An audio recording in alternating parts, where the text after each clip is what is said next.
This podcast is brought to you by Buzzsprout.com. Launch your podcast today. Easy to use, simple uploads, free promotional tools, full statistics, packages, and more. Started over 16,000 podcasts, connect to any device, and helpful support.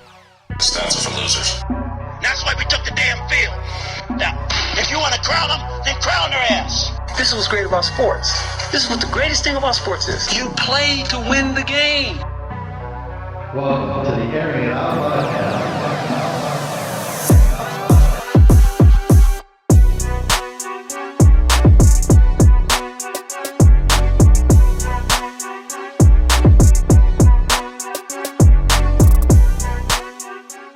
Welcome back to the Airing It Out podcast. Today I have Jake, the hockey coach, on this week. Hey, welcome in, Jake. What's going on? Welcome. Thanks for having me. I'm excited. Talk a little stick and puck with you. Yeah, that's it. It's going to be super exciting. I've teased out a lot of hockey stuff. So let's start with the most important thing. Congratulations on.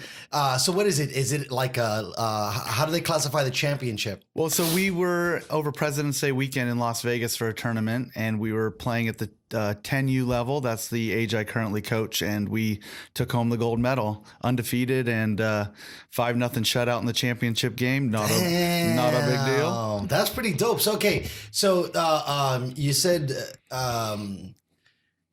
undefeated. How many games you guys play a season? Well, so this was separate from the regular season. We play in what's called SCAHA. It's the Southern California Hockey Association, and we play about 12 to 15 regular season games. And we actually qualified for playoffs this year. You have to be in the top 8. I'm pretty sure there was 12 teams in our division this year. So were you ranked 1 or no? We were not ranked 1. We did beat the number 1 ranked team. What were you guys? What were you, middle of the pack? We're still waiting on this week's finals to come through, but we're going to be sitting somewhere like around 5 or 6. Is that what you guys went into the tournament at? Well, the tournament, like I said, was separate. So, okay. So they don't really do it like that? Yeah, it's independent, and the tournament's kind of like its own little standalone. So it was great for the kids to get the victory there. And I can't hold back. Emilio! There it is. Been waiting. We got to get awesome. Coach Emilio in the house. True story. Finally, man. That is amazing, bro. So now, speaking specifically to the championship game, did you go in there nervous at all, or were you specifically ready to go? Well, as a coach, as opposed to a player, I get extremely nervous because there's really nothing I can do once the game is going, besides help, the kids move forward and be successful. So it's kind of up to them. I really try to prepare them as best I can so they're ready to go once the How do you deal with dropped. how did you deal with the jitters this time? Did you just try not to pay attention to it and just go forward? I didn't want the kids to see it. I tried to bury them way deep. And isn't that crazy, bro? How that happens? Yeah. Like for me, doing this show, like the performance, I hate to use this term, but like the performance anxiety starts to overwhelm me, and I get a little antsy. But once I lock it in, 2 to 3 minutes in, then I'm cool, and then we'll start rolling. But I could only imagine. I mean, I'm not winning any championships for this, right? So I could even imagine even higher pressure. Not yet. Right, not yet. Thank you. I appreciate the blessing. But that's amazing. Now, did you see any of your players nervous or jittery, or did they look lights out right out the gate? A little bit. What always happens with the final day of a tournament, the championship games are all played, and they don't really account for the amount of time it's going to take afterwards. So my team gets in a routine there an hour before the game. We do our dry land and pretty much get the kids ready to go and time it so there's no real letdown. Well, before our championship game, we had about 30 extra minutes. So the kids were ready to go. And then I saw them kind of like lose that fire for a little bit. So I had to try and reel them back in and get them fired up, and they came out ready to go, which was awesome. Did you play Old Town Road for these guys? We play all the good stuff. We got Old Town Road going. The funny thing is our goaltender, his nickname is Chicken, and he loves the chicken dance song. I gotta hear it. I think my kids, they tell me about it, but I'm so overwhelmed with all the songs and music. There's so much with the TikTok now, so I don't even. Right, that's insane. The social media, especially for them. I got to get on that TikTok thing just to do a little dancing. I think I've aged like 40 years in the last 2 because all these kids are coming out with the new stuff. I can't even keep up. it's amazing how fast things are developing. So one of the questions I wanted to ask you, right? So because a lot of our audience as of right now and a lot of my guests, we're not the super literate hockey fans. When you're playing championship game, regular game, and is it called half ice? What would be the term if you're on the defender side of the ice?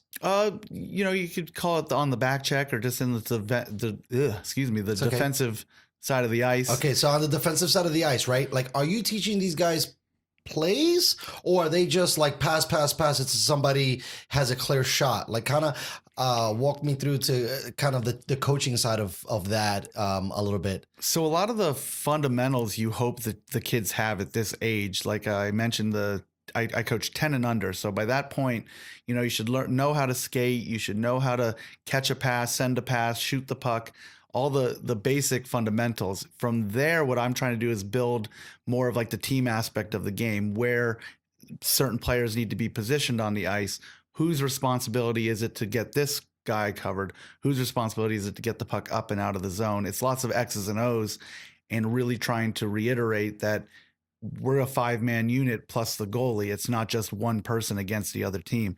And the way we've played this year has been more of a team aspect. And I think we've gotten a lot of victories due to that, playing against teams that may have 3 or 4 really good players, but they don't play as a team. So like, okay, boom, you're in the middle of a game, whatever's going on, either it's 0-0 or it's tied or they're scoring, whatever. When you take, I guess, a timeout, right? When you're regrouping them, are you just telling them basically the double down on the fundamentals, or are you diagramming and drawing plays up? So this year I've actually took a little bit of a step back from drawing up plays during the game. I just want my kids to compete. At this age group, it's a lot of one-on-one battles, and if you're able to win that one-on-one battle, you're going to have a lot of success. Gotcha. And then from there, once we win the one-on-one battle, it's basically how do we get the puck up the ice into their end and then get a shot on goal that hopefully leads to us scoring. So it's basically, if we can outwork our opponent, we're going to have success. If the opponent's outworking us, they're not going to have a good game. So with the run to the championship, right? How many games was it? 2 games before the final? We played 3 games in a round robin, won all 3. We had then a playoff game. What's a round robin for people that don't know? So basically, they broke it into 2 pools of 4 teams. So each pool of 4, like they do it like soccer or like American or like the World Cup. You then play against the other 3 teams and then get seeded from there. The top 2 from each pool played in a semifinal game, and the winners of those games played in the finals. Nice.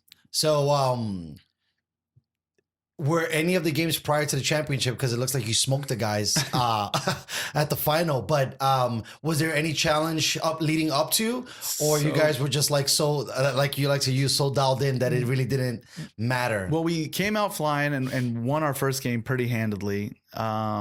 The team we played was very poorly coached. They had a coach screaming and yelling the whole time. He ended up throwing his hat on the ice. Oh my God. Took his jacket off. Oh my God. Threw it at the referee. I've seen a lot of things in hockey. It was so bad.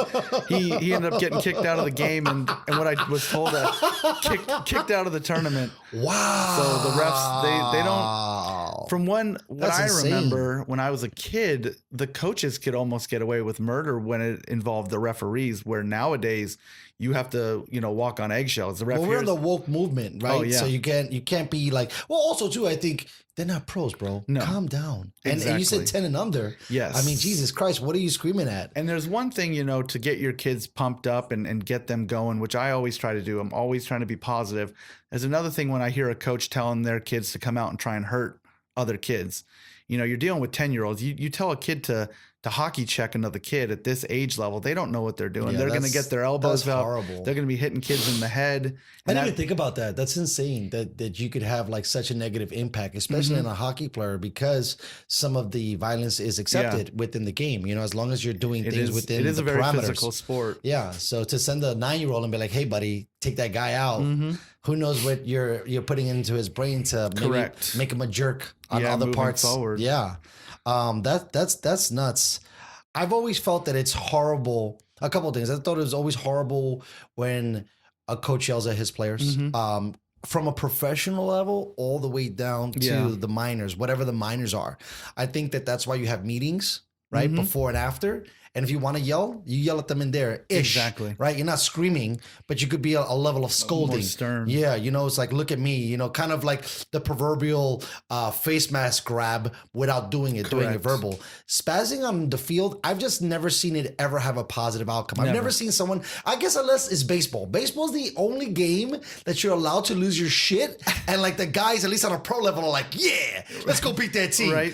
They come out and kick dirt on each other's shoes. And I guess it's kind of comical, right? Because that's all they're doing, right? They're not like, I mean, I guess if you threw your jacket, that's kind of crazy. Or you throw your hat, you're being kind of a thing. But like baseball, you're throwing dirt over the guy's cleat, and it's kind of almost funny. But you, as a child playing in that game and witnessing that, you're just going to get such a mixed reaction where you're like, oh, is this acceptable? Am I allowed to just yell at a person that's, the referees are called officials. They're the ones in charge. And for you to basically go against them is just, not going to lead to good life choices moving forward. I also think, I mean, when I said I had a bunch of things to say, we were talking yesterday when we were at the jacuzzi, and being that you're kind of an extension of the parent while you have the kid in your hand, it's kind of a very, very, very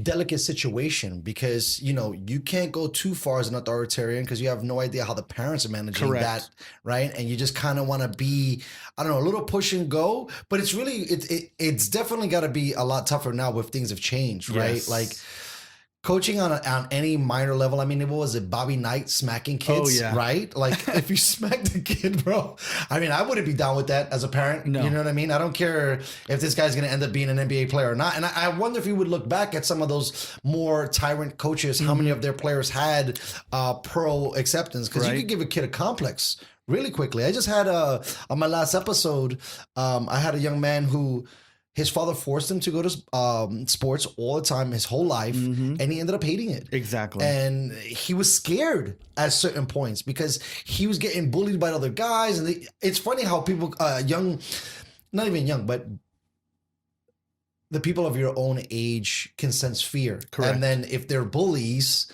they'll take advantage of it. And in baseball, you're kind of okay to be a bully in a lot of ways, whether you're a hitter or an intense pitcher.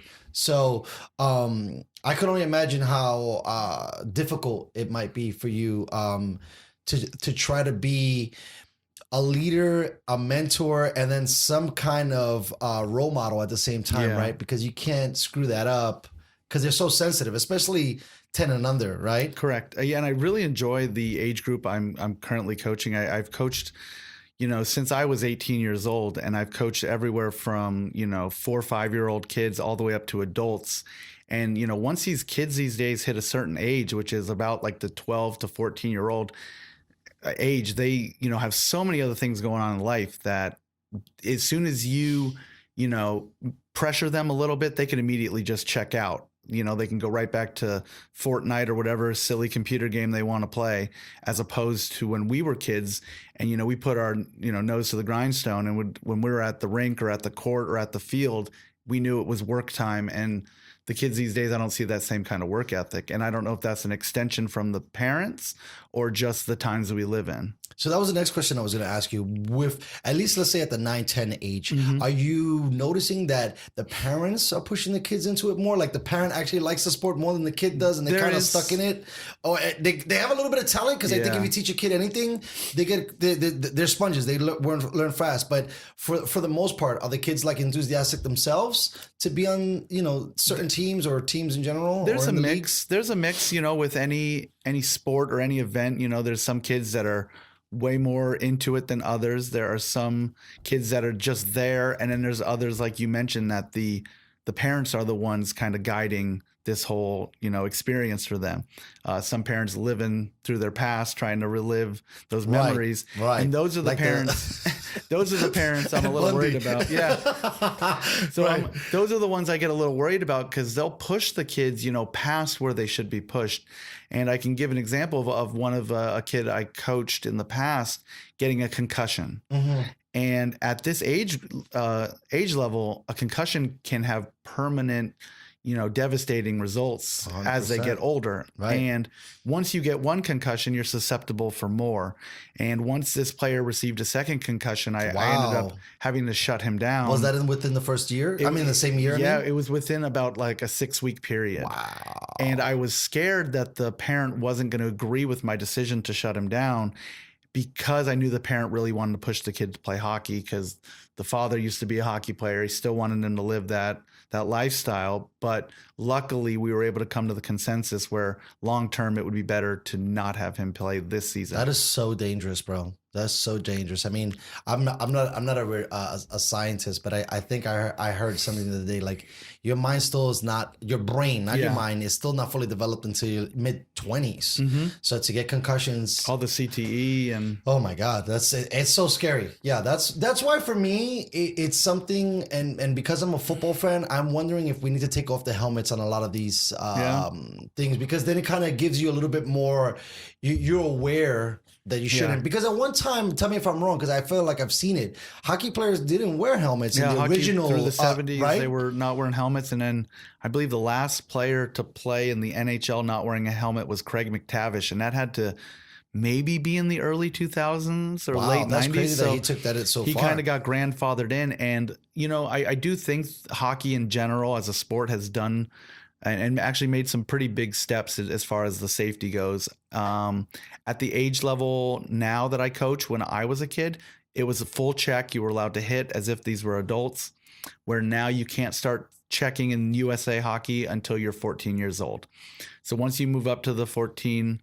And so now what is a check? A check is like, I'm just bumping you with my stick in my hand to your chest area. Like what's like considered like a good check, and then the outsides, the outsides where you kind of get away with a little bit more. What I teach my kids is what we call body contact, where you approach someone and you use your body to kind of either move them or push them into a direction you want.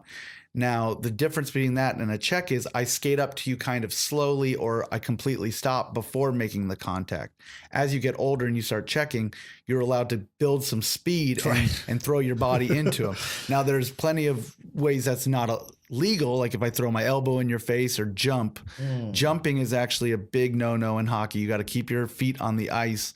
But if you watch any big hit in the professional levels, once that guy makes contact, he's driving up through the player's I've seen dudes like body. Pretty much like when they go to the glass, you literally see them like rise up, that they're going so fast and they're like on one skate because they hit that fool so hard. And it's all about timing. If you time that wrong and you're airborne when you hit that player, they could have a lot of damage done, and suspensions usually follow. Wow. So basically on the lower levels, it's just a heads up kind of, I would like argue tackle, but just kind of moving him out of the way to either get a puck or give somebody a lane to go forward. And usually the refs are pretty good at understanding the age level and then, reading the game. There are some games where there's not going to be a lot of physical play. Maybe the kids are a little smaller. My team is fairly large in size as a whole, so we prefer to play a little more physical. Some teams that we play against, are matching us in the size range, and those games get a little more physical than some of the others. But the refs do a really good job of kind of dictating what they're allowing in the game. It sounds like, because you have, what was it? Was it Scars, you said? What was the name of the league?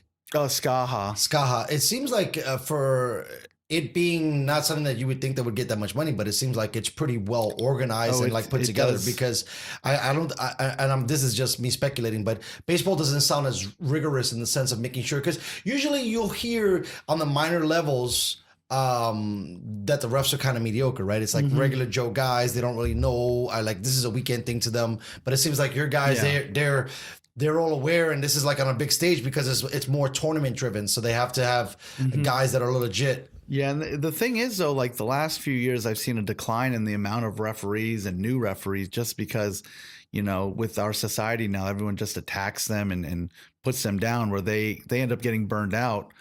So it's almost like a culture that we've allowed ourselves to yell at the referees and officials, kind of like you were saying with baseball.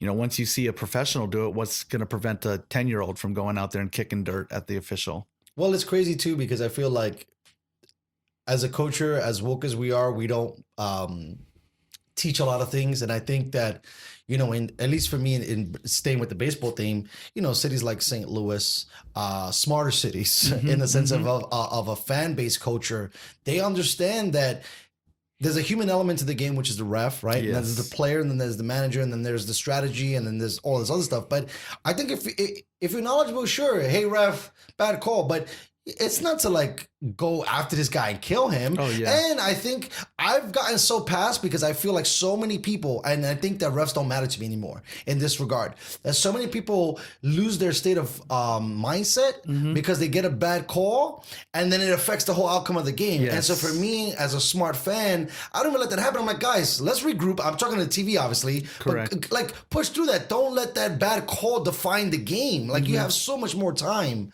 Yeah. And it just seems like not only are the players, but the fans as well. Like, every story, it's like, especially in football, it's like, oh, did you see that call that ref blew? I was like, bro, there was a whole other 2.5 hours in that game. Correct. Unless it's like a wire bad call. And that really, for the most part, I don't think that happens that often across the board in most sports.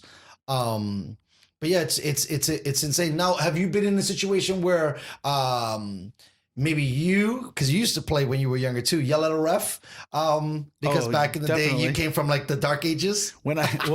As a player, I was for the most of my hockey playing career, a goalie. So I was in net and I felt entitled and I felt the ref should do what I want, where that's not so much the case. I remember a national championship playoff tournament we were in. I get fouled by a player on the other team. He basically put me in a headlock and ripped my helmet off. Dang. Where I yell, maybe horse shit to the ref or something of that nature, and he ends up kicking me out of the game, and it was an important game. So, so I learned the hard way that maybe just zip it and let's go about our business. Now, is it like because sometimes I don't know who's really good at it, because you see like the art of a salesman. Come on, ref. And you're trying to like maybe get him to recognize if that happens again. Is there a level of subtlety in that in hockey? Like, are guys kind of trying to pitch their case? They might not scream at them, but like, come on, man, you got to watch that the next time that kid comes around. As a coach now and coaching at the 10U level, I try to keep a very even keel on the bench. The kids feed off it. If I'm screaming and yelling, they're going to start screaming and yelling. If I'm blaming the refs for something, they're going to then blame the refs, and that's not the way we play. Like you mentioned, move forward, let's go. We got it. We can't worry about what just happened. We need to move forward and get going again.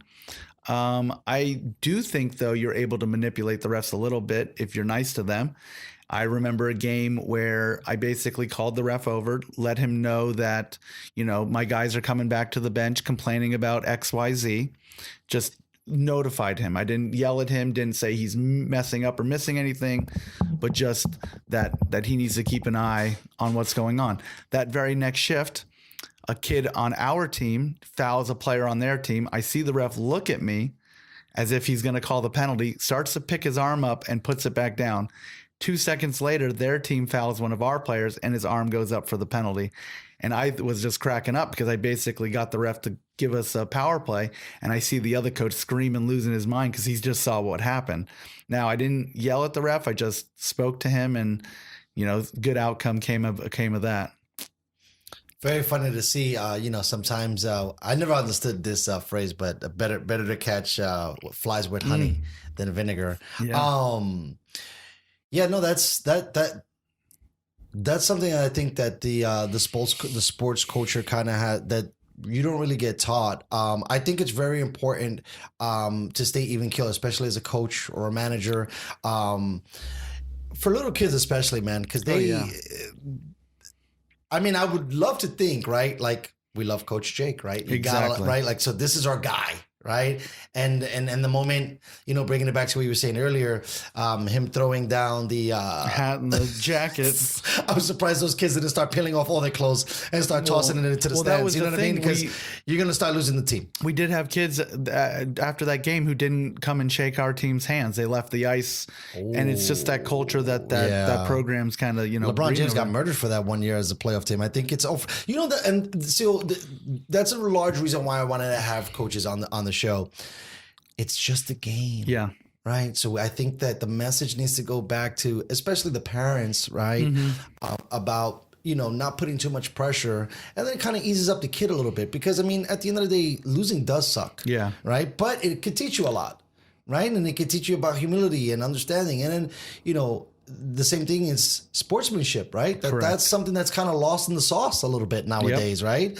I mean, every other pro game, you line up and boom, we go right down the roll. And what's up, man? Hey, thanks, bum. I mean, to me, sometimes it's bittersweet. Yeah, you could be frustrated, but when you see the guys switching jerseys and signing, that they don't care, but they're bigger than most of that shit. You know what I mean? It's just like, I mean, I don't know. Like I said, I think LBJ has taken a little bit of scrutiny seriously for. I think it was a Spurs game, and he just like walked out the building. Now I get it, you're frustrated, but when you're that big of a guy too, you need to set an example. Lots of eyes are on you. And you're like the coach. You're like the same guy. You're the big dude. You're the man on campus. Because now the other kids are gonna be, or the other guys, or whoever's on the team is gonna kind of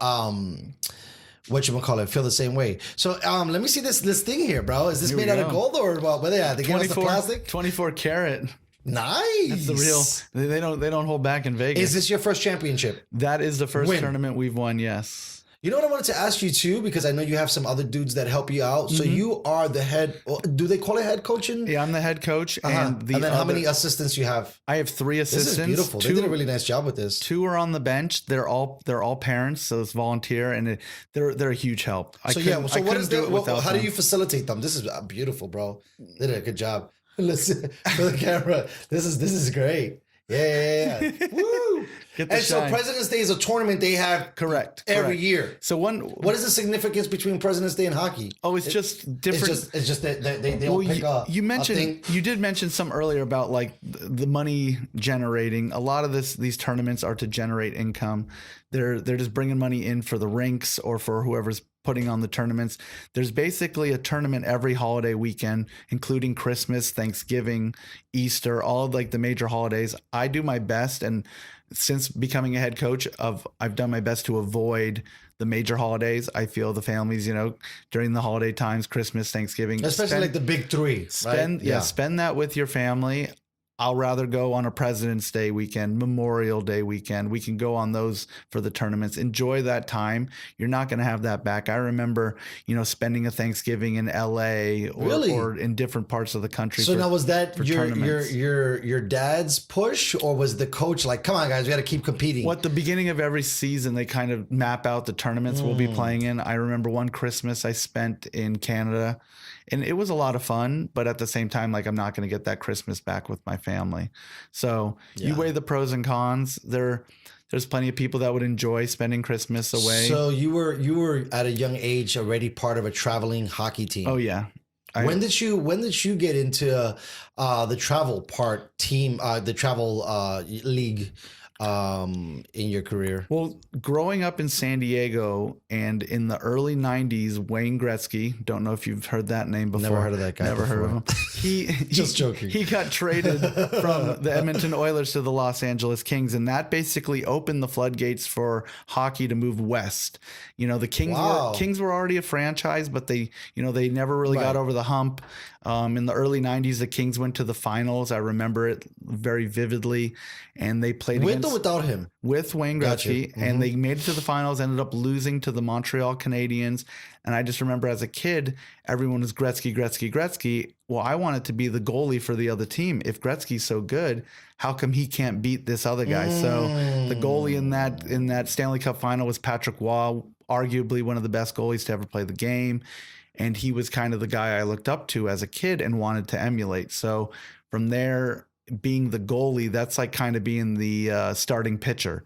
So teams want you. And if you're good, you'll get moved up quickly. So I remember I played a lot of roller hockey. Obviously, in Southern California, there was not as much ice as there is these days. Roller hockey was extremely more popular back when rollerblading was a little more accepted. Remember that shit, bro? Not the roller hockey part, but the rollerblade part. Oh, everyone had those neon yellow, neon pink. God. The rollerblade brand. My goodness. Man, good for them. They killed. Yeah. For I don't even know how long that thing went for, but for 10 years, it was solid. They struck hot and then got out quick. For sure. All their investors, and then whoop.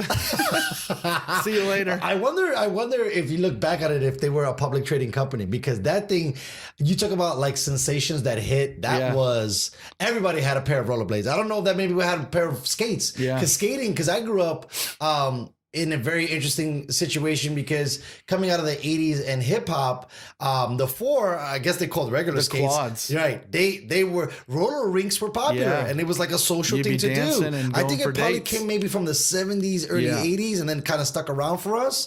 And, I didn't know nobody that had, like, you would rent a skate. Exactly. Like, actually have skates at your house for what, right? Yeah. And then here comes rollerblade. And then there's something to be said, like, if it's smooth concrete or a smooth surface, it's good. But when you roller skate on crappy concrete, it's not a fun day. It sucks. It's a hard time. You hit that little pebble and you're going You're flying. wiping out, bro. Well, you remember they came, you had to buy the elbow pads. Oh, my God, and those the little plastic wrist guards. Those were the best. You fall. That's probably the best thing out of all of the things. Like, if you were going to, like, put yourself into that outfit, just like the hand guards, because you always try to brace yourself with your hand and your knees. Exactly. Right? Because if you could just go down, boom, you're on the knee, you get knee pads. The elbow is just, I wouldn't totally wipe out backwards. I don't know who's like clumsy and falling.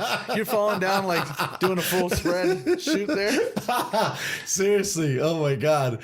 So anyways, let's get back to that. Yes. I think that's really interesting. So at the time, hockey really hadn't unless it was in a cold area, especially the West, which is California specifically, because Oregon probably has ice, and Washington. There is lots of hockey, but at that time it was kind of like, under the radar. Everyone had their big sports: baseball, basketball, football, and then slowly hockey was building up. More and more people were getting involved. It's not an inexpensive sport, right? I know. Tell me, I got a story about that too.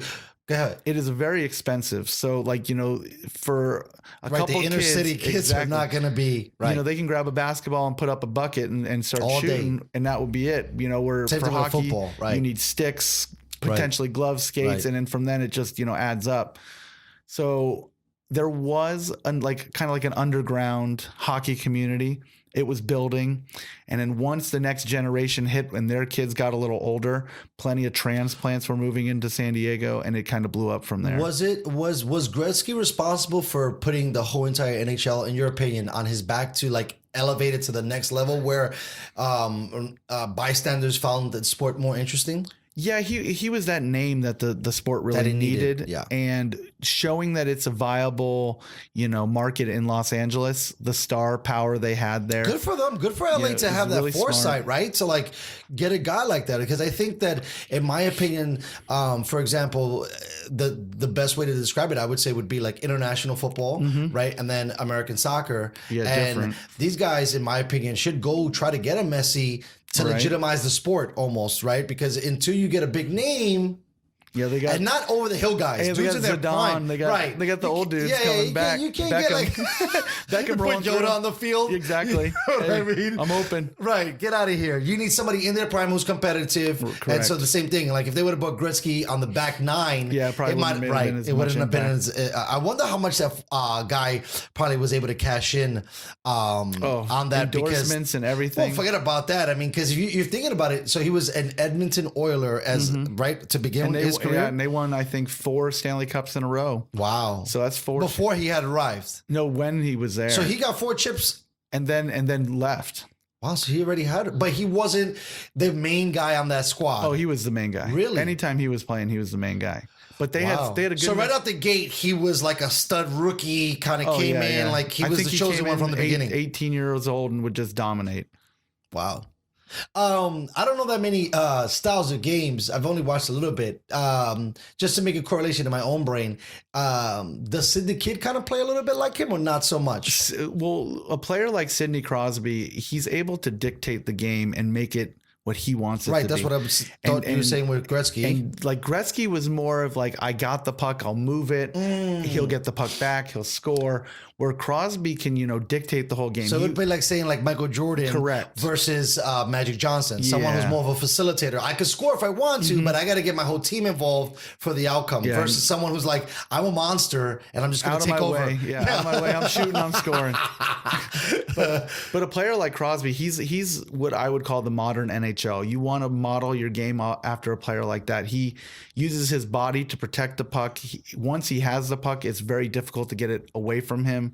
And, you know, there's big guys trying to hit him, and he's not the biggest of players. He's really strong on his skates, but he's not the tallest guy out there. But he's able to play big just for his understanding of using his body to shield the player from the puck. I thought he was going to be a guy because where we're at, I'm thinking like maybe 2004, 5, 6, 7. I don't know when he came out into the league. Yeah. But it seemed like sports started to really take like this big like uprise, right? It started coming kind of out of the dark ages. I mean, baseball, I think, kind of gave themselves a bit of a black eye with the home run steroid kind of deal. And when I seen Sid, it was kind of a little bit of an entry to me as a novice, young 20-year-old. I'm trying to understand all sports because I really like sports.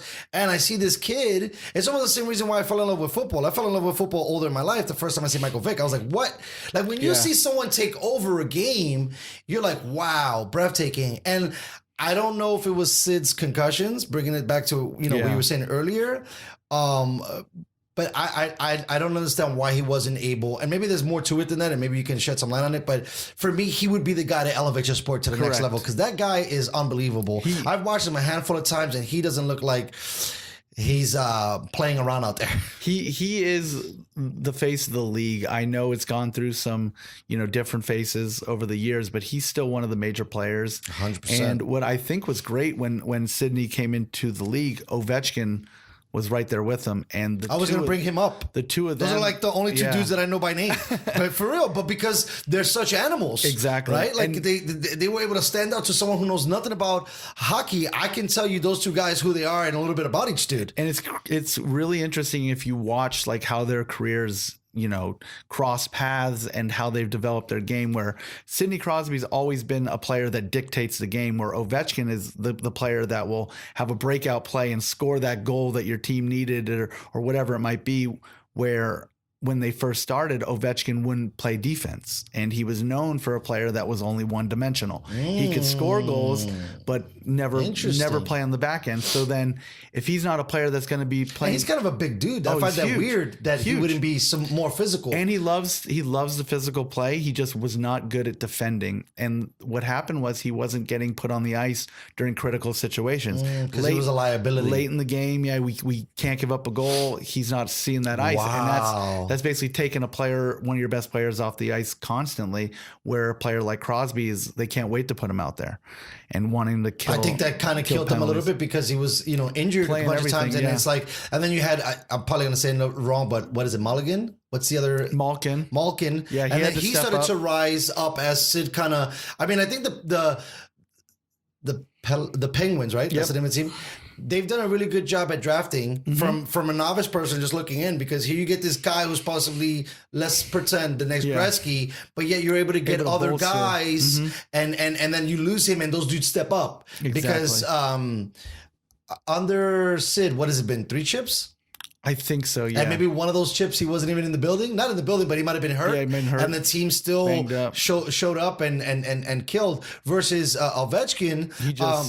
He got one about, I think, like 2 years ago. Yeah, it was recent. But it's because his game changed. Right. And you know, all the critics were saying he'll never win one. And I remember being upset, like, because, you know, you think about, first of all, you know, not to get all Rocky IV, but the Russians, they live like on ice, bro. Exactly. So they should dominate anything that it comes to ice, right? It's like the Canadians, right? And when he went to like the Olympics, like Russia came close, but they didn't win the gold. And, you know, I didn't read too much into it, but I had a feeling it had something to do with Ovechkin, because if that guy is 100% out of 100%, that's going to be hard to beat. He's very hard to stop. Yeah. And then to see such a big dude score from anywhere. So he brings that dual dimension, but I'm glad I'm talking again, having somebody with a little bit more knowledge on hockey, that he wasn't that polished on the defensive side. No. And then as soon as he added that dimension, which kind of sucks, right? And it kind of gives you an understanding a little bit more of like life, where you're resistant to what someone's telling you, but the moment like you take good advice, it might be helpful. So the moment that he realized, like, hey, I might have to work on this other side, because I've seen, I mean, he's had how many, what do they call it when you... hat tricks? Yes. He's had a bunch, right? Yeah. He's known for scoring like an animal. More than like most organizations over the same him by himself more than organizations over the same time. Right, period. that's crazy, bro. You're scoring 3 goals a game in a game that's usually like 1-2 or 0-2. It's like more like international football scores. And where they set him up in certain areas where he shoots the puck from the same place and he puts it on net in the same spot, and the goalies can't stop it. He's just too good. Now, what is it from you understanding from a goalie's perspective, and then I hate to say I was going to call it a striker, but that's soccer. What position does he Ovechkin play? So Ovechkin plays on his off wing. He's a right-handed shot that plays left wing. So that's getting a little more detail than you're probably. No, but ready. I kind of get a little bit where it's so if he's holding the stick, he's holding it this way. You're supposed to hold it this way, correct? Well, yeah. Basically, you could hold it on your right or left hand side. Oh, even if you're on the left side of the wing. But what he does is he's a right-handed shot, which means the stick blade is on his right-hand side. But he plays on the left side of the ice, which means his whole body's open for those passes. So the pucks are coming to him this way, and he's shooting that way. Now, is that something that's helped him score all those hat tricks? Oh, definitely. Really? And then just his style of play. Now, me as a coach, I'm very defensive minded. I know some of my parents would like it if I was a little more offensive minded, but I position my players on their strong side. So a player like Ovechkin on my team would be on the right side, on his strong side, where his stick is closer to the boards. It's probably going to, keep him from scoring a few goals, but it's going to make him a lot better defensively. So now on the left wing, is that usually the scoring side, and then the right wing is usually the more of, like you were saying, a defensive side to play? It depends. It depends either way. It's not really, if you have a really dominant left winger versus right winger, that's all it comes down to. But basically the way it's set up, you have 2 defenders in the back, and then you have the center who takes the face-offs, and then a left wing on your left, a right wing on your right. Now, they can move the players around. Primarily, only the center is taking the face-off, which is when they drop the puck and they whack the I didn't know that. together. I thought it was anybody. I thought it was like the last person who touched. Yeah, so you have someone that's designated for that. They're the center. You'll see sometimes in hockey games where the referee will kick the center out due to an infraction where they either jump too soon or whatnot, and they'll move another player in. As soon as you see that guy who they moved in is probably going to lose the face-off, just because how highly skilled those players are. Right, like that's got to be a skill for sure. It's like jumping for a tip-off. Exactly. And even harder because you're whacking each other to shit just to get that hockey puck. And that's Sidney Crosby's a center, so he controls the game. Here we go. Where Ovechkin is a left wing. Was Wayne Gretzky a center? He did play center at some points, but he was also on the wing. He would kind of just be moved around wherever they needed him. Okay. And he would often get double shifted. So playing on one spot, and then somewhere the next. So is the center usually the scorer? I like to call the center, the boss. He's the one controlling everyone else. Everyone can be standing there ready, but until the center puts his stick on the ice, the play's not going to begin. So the referee is waiting. That's very interesting for both centers. So for me, because I'm kind of a novice in it, it's kind of calling like the quarterback. He's bringing it all together. They dictate the play. They, if they come up to the face-off and they notice that player on the left should be on the right, he can tell him the move before he sets up and lines up for that face-off. So they have a lot of power, the centers do. And a lot of the kids that I coach, they want to play center. They want that responsibility. So does that show you right away that they're more interested in scoring, or that they have signs of leadership? Both. Okay. So it depends on the kid. Some of the kids that I coach understand the game as a whole and understand the leadership aspect of being the center. Other kids, they just want to take the face-offs, or they want to be the guy that's going to go in front of the net. They don't see the full aspect of playing that position. So, if you wanted to score and just get shots on goal, you would want to be just a forward. So either the center or the left or right wing. But the way I run my team and our offense, we get a lot of scoring chances from our defensemen, because the defensemen are in the play. We have 5 players when we're in the offensive zone, and all of them can shoot, all of them can score. There's no rules as far as who's allowed to shoot. So if you're able to get a defenseman that can shoot the puck from the point, which is like the furthest you can be in the zone without leaving and crossing the blue line, then you're going to have a very effective team. Now, when you're saying offensive zone, right? What does that mean? That, because I know what zone means, but how does it fall in line with the offensive side? So like, if someone's coming to you, just constantly shifting through players in the sense of like defenders defending you? Yeah. That's why you're calling it a zone? Well, what? So let's like break down the rink. So we'll start at the center ice. You have that center red line. And then from there on both sides, you have a blue line. Okay. The area between the two blue lines is called the neutral zone. Okay. And basically that area, you're just free to go. Now the blue lines, what's important with those is it dictates offsides. Very similar to soccer's offsides, but it's just a line as opposed to the furthest back defenseman. The puck needs to go over the blue line before our players enter the zone. Any player that's ahead of the puck would be in offsides and the play would be blown dead. So there's lots of different ways to get the puck into the zone. You can skate it into the zone, shoot it into the zone, but once that puck crosses the blue line, now you're on the offense and on the attack. And when you're attacking but don't have the puck, it's called the forecheck. You want to go get the puck back from the other team. And then once we're in the zone, we set it up. But as soon as that puck crosses the blue line back into the neutral zone, all of our players have to exit the zone before the puck's allowed to go back in, and we can start attacking once more. Ah, that makes a lot more sense. So now icing in relative to that, isn't that a form of offsides as well? Sort of like offsides, but basically the center red line, if we're on our side of that center red line and shoot the puck all the way down past the goal line, that would be an icing. And it's a rule just basically for teams that, if you're in trouble, right, you just they're don't attacking. Right. You can't just dump it down the ice.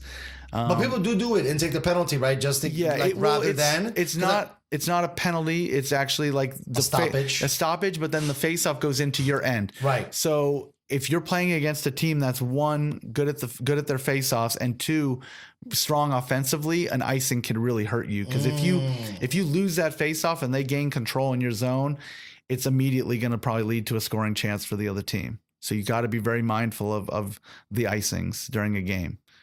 And I don't ever tell my kids not to do it, but if they're able to be wise. I must not watch that much hockey, because I feel like the little bit of hockey, at least playoff hockey, I watch more playoff hockey, I would say, than I do regular season hockey.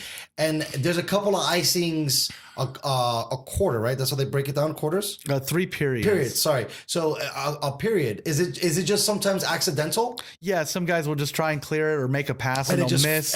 Right, okay. So it's not, you're not intentionally doing it because you're basically forcing the other team to live in your space. Exactly. And basically if a puck is not in a certain area, you just can't have a player hang out on their side of the court, basically. So the player could hang out, but he cannot cross that blue line. And the league has actually changed some rules. There used to be something called a 2-line pass that they've done away with, which would also prevent them from, being out cherry picking, what we call it. But, the 2-line pass they went away from that. And it's allowed a little more fluidity to the game, but there's still rules in place to prevent people from just standing in front of your goalie and cherry picking. Got you. Yeah, thank you for that lesson, because now I can watch the game with a little bit more understanding, because they got to get it from a coach, because I feel like sometimes when fans try to explain games, it's a lot different. It's like for me, I thought offsides and icing were pretty much the same thing, but that makes a lot more sense. And now understanding that, I understand what offsides is even in American soccer. And international football. Basically, you just can't send somebody down there and be like, I'll hit you the that'd be nice. And then you just alley-oop it in and we're good. When we played roller hockey, the rules were different, and there were no blue lines and there were no icing. So you were basically able to put a guy So it was a little bit more jailhouse style in that sense. No rule, and not as many rules. Exactly. And good teams, I remember when we were playing some top end teams, they would want to possess the puck. So they would go in on attack. If they didn't like what they saw, they would turn and shoot the puck all the way back to their goalie and set up again. So they would just do what's called a regroup. That's dope. And it would just be like they would try and run, I totally follow it. Run set plays. Because it kind of gives you a snapshot of what they're doing. And then you're like, okay, let's run it again. Now we're ready. Exactly. And then you can do whatever you decide to do mid-game. I know a lot of hockey purists kind of knock roller hockey, but it's such an exciting game. It looks fun as shit, bro. It's so much fun. I mean, I've only seen it, maybe played once in real life, but I've seen it at Mighty Ducks. I'm like, I want to play. I was playing in the park at Mighty Ducks 2 when they knocked the puck and hit the guy's windshield. Yeah, right. And then they're playing like hockey on a basketball court because it has kind of the same lines in a lot of ways. But it looks fun. It's just, again, I think something that doesn't get talked about enough. No. The level of being able to skate and manage a ball with a fucking stick is not easy. Exactly. Because you got to keep eyes up, right? Like that's the hardest part. And constantly chopping the ball back and forth. I don't even know. That's called... That's just stick handling. Okay, so stick handling and moving it. Because the moment you look down, I can either take that thing away. You're telling me where you're going because your eyes kind of lead. You know, if you look down and you look up, you're going to shoot that way, right? You don't have, like in football, the blast shield where you can basically, I can't see your eye movement. Yeah. No. It looks like a lot of fun. I'm from the Bronx, New York, and there's not that much flat land. So right. we rollerbladed down the hills a lot, and I wiped out like a lot. And I was, we bought the rollerblades that were like, I think at the time they were expensive, bro. Right. 80 to 100. We blew our money on the skates. There was no room. Yeah, no padding. You were getting scratched up. You were getting banged up. True story. Bro, I remember one time, because I was like trying to implement so hard. I was trying to implement skating into my life so hard that I would, it's crazy, bro. Oh, let's see Louis skating. Well, thank God on ice. Ice to me is easy. First of all, if you skate on flat land, I can stop. That's important. You need to also, besides everything else. Besides skating, the stopping. Stop. You don't have the brakes. But I'm not a pro stopper, right? Because you see, I've always thought it's so cool when the dudes come and they're like, shh, and like shave the ice and they make it like powder in the air and all that stuff. You really can't, I don't know if you could do that with rollerblades. Not really. Yeah. But there's a way of kind of dragging the skates. And so, bro, I would like lace up my skates. My friend would live like 2 or 3 miles and getting there was always easy. But getting back. Bro, I remember one time I like tried to take a shortcut because I was just over it. And it was a hill. Ugh. Right. And then it had a pole. And like I would get up and I would skate and I would throw myself on the ground to stop. And then I would get back up. Like I chopped up the hill. Up. There was one part that I knew that I was gonna pick up, let's say, and the thing is when you're going down hill, you pick up speed like a motherfucker, bro. And like there was this railing, and I had to like swoop through it. And I'm like, if I don't hit it just right, my pelvis is gonna fucking be shattered. And I made it, but boy, was it scary, man. And I was just like, whoa. And I was like, woo. And I remember, I think that day was the day that the skates got retired. Right? You're like, no more of this. I can't do it. But yet my brother, right? There was a really famous movie called Airborne. I don't know if you ever watched it. I've seen it. That movie's awesome. It has Jack Black in it. He's the goalie. Yes, I didn't remember that, but yes, he is. A young Jack Black, and they made rollerblading look fucking cool. They made hockey seem backbone. like a gangster, like knucklehead kind of deal. Like you were a badass motherfucker if you played hockey. And I think that movie, me and my brother just got stuck in my brain. But anyways, there was a scene, and I don't know where they were at because they had a lot of great hills. Like that movie was shot, the end sequence was shot phenomenally. Devil's Backbone was the name of that hill in the movie. But I remember the fools like lifting up one skate and stopping with the back brake. Yeah, that's silly. My brother mastered it, bro. He had it perfected. We lived on a hill not called, what was the hill in that movie called? Devil's Backbone. Okay. That was the race at the end. So, and my hill was called Snake Hill. Oh, God. But it was really bad, bro. And the reason why it was snake, it was very windy. Mm-hmm. But my brother, man, he figured it out and he was able to lift that heel up. And it's crazy how much the shin bone muscle starts to develop because you start lifting up and man, I could never do it. And I was like, you know what? This is not the life for me. But when I got on ice, it was a lot easier and fun. I mean, beginning ice skating it takes a little bit of gathering, but for me, as much skating as I've done, which you can't even imagine a kid from New York saying that. Right. I got my bearings now and it's nothing to me. I'm not that gangster, but if we had to like make moves on ice, I'm out. I'm ready. Let's go. Let's go. I've always hated because you start to get better, and then like when you go to shitty rinks, and then like not Zamboni properly, correct? And you start skating in the divots and shit, and it's just horrible. But if the ice is nice and clean, I'm good to go. You're sounding like a hockey veteran right now, talking about the ruts in the ice. I hate that shit, bro. It's the worst. It's horrible. And one thing I've never understood was, okay, so if you're Zamboni and we're going in one direction, why don't you change the direction of the skating? That way, if you are cutting the ice, it's an equal, little balance. Yeah, that way. And also, too, I don't know if you ever, like, because you're a goalie, but I'm sure you've played other. But when you're constantly pushing off your right, you start to get like a right side fatigue. I feel like you could be more balanced if you're. Now, I don't know if that's a form thing. Like maybe I'm supposed to maybe take breaks and push off with my left, but because I'm going around in that direction, I'm always forcing my body to push one way, and I've always felt like I start to get tired. And if we went both ways, I'd be like equally tired. Versus like I'm like, damn, my one leg is good, but I'm just wiped out from constantly trying to create momentum. It is those when you get into the corners and doing the same turn. It's like that's the straightaways, no problems. The NASCAR of ice hockey is 100%, going to the public skating. You're gonna make another left and another well, the left. best part is I'm laughing is I love seeing people wipe out because that turn is not for everybody, bro. It takes skill. Like you mentioned, the going to bad ice, you need a minute or two to let that ice really freeze. And if you throw the masses out there before it's done crushed. setting, it becomes slush. And then when someone falls, they're falling in a pool of water. And I hate that too because then it's like, okay, I didn't know that I had to bring like my ski jacket pants so that I could fall and not be wet. Because that's another pet peeve of mine. When you're skating in water, it's the worst, right? And it always seems to happen kind of in the corners where people are. I guess that's the road frequently travel on. Because when you're straight away, you're like talking to the girl, you're the cool guy. You got the railing to hold on, but for whatever reason, that turn is not gonna work out for you too well. Well, and then here in San Diego, they try and do those outdoor rinks, and it's great to for once in your life you should skate on a beach. If you ever come to Coronado during the winter, it's amazing. But make sure you're like the first fool on that ice. Because the moment they start chopping that up, it's a wrap. You're not even going to be able to skate. And then you get that trip motion every time because you're falling in different divots. All the ruts and all that. You're just getting in no, I don't want that. We ain't surfing here. No. We're trying to be skating. Well, I want to go. We got to set a date because we do have I didn't know this. I mean, thank God. I don't know. I feel like things have kind of worked their way together a little bit because I feel like I'm in the central hub of sports in San Diego, especially on a minor level. Oh yeah. But they have a hockey rink here or a skating rink around in this area because the only one I know about is in UTC, and that one is taken care of very nicely. Yeah, they did do some remodeling there. That's a beautiful thing, and like you don't think about because you said the West, you don't think about ice skating in the summer or ice skating in the West Coast, but when it's indoors, what does it matter?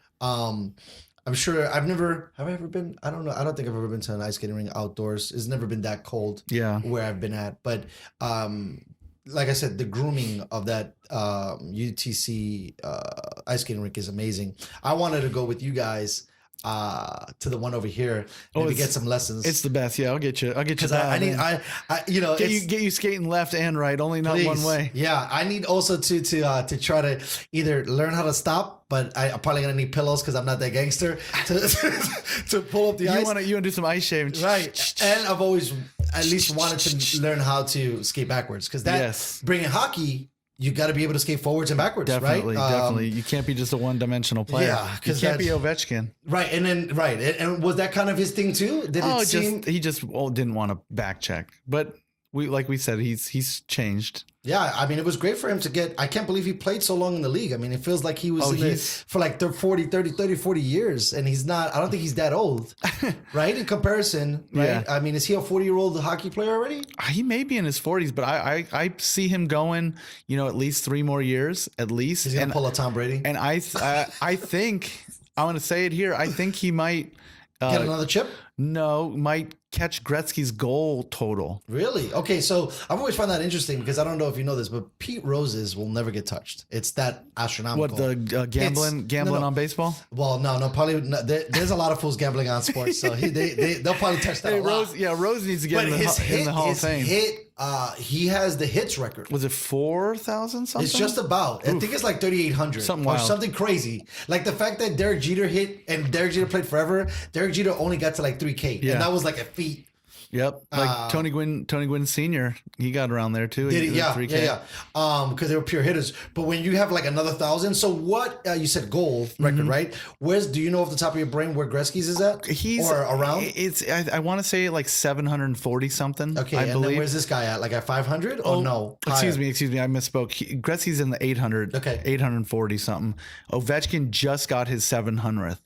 But what they're saying is from him going from 600 to 700, he did that faster than any player has before. Gretzky did or Ovechkin did? Ovechkin. So what Gretzky did when he came in the league, the games were 15 to 12. So Gretzky can get 4 or 5 goals a game. I didn't know that. Yeah. So the game has changed significantly. That's crazy. The goalies, they should bring that shit back. I would totally watch that game. Exactly. That's what everyone wants. Yeah. But like, why are we going to these? What basically happened, the goalies got better. Equipment's gotten a lot better. The game has been coached differently where it's like, hey, if you can play good defense, you're probably going to win. Playoff hockey, has become much more defensively minded, but a player like Ovechkin and then someone we haven't mentioned, Connor McDavid, who's basically the face of the league going forward, they're just on another level when it comes to just being a natural goal scorer.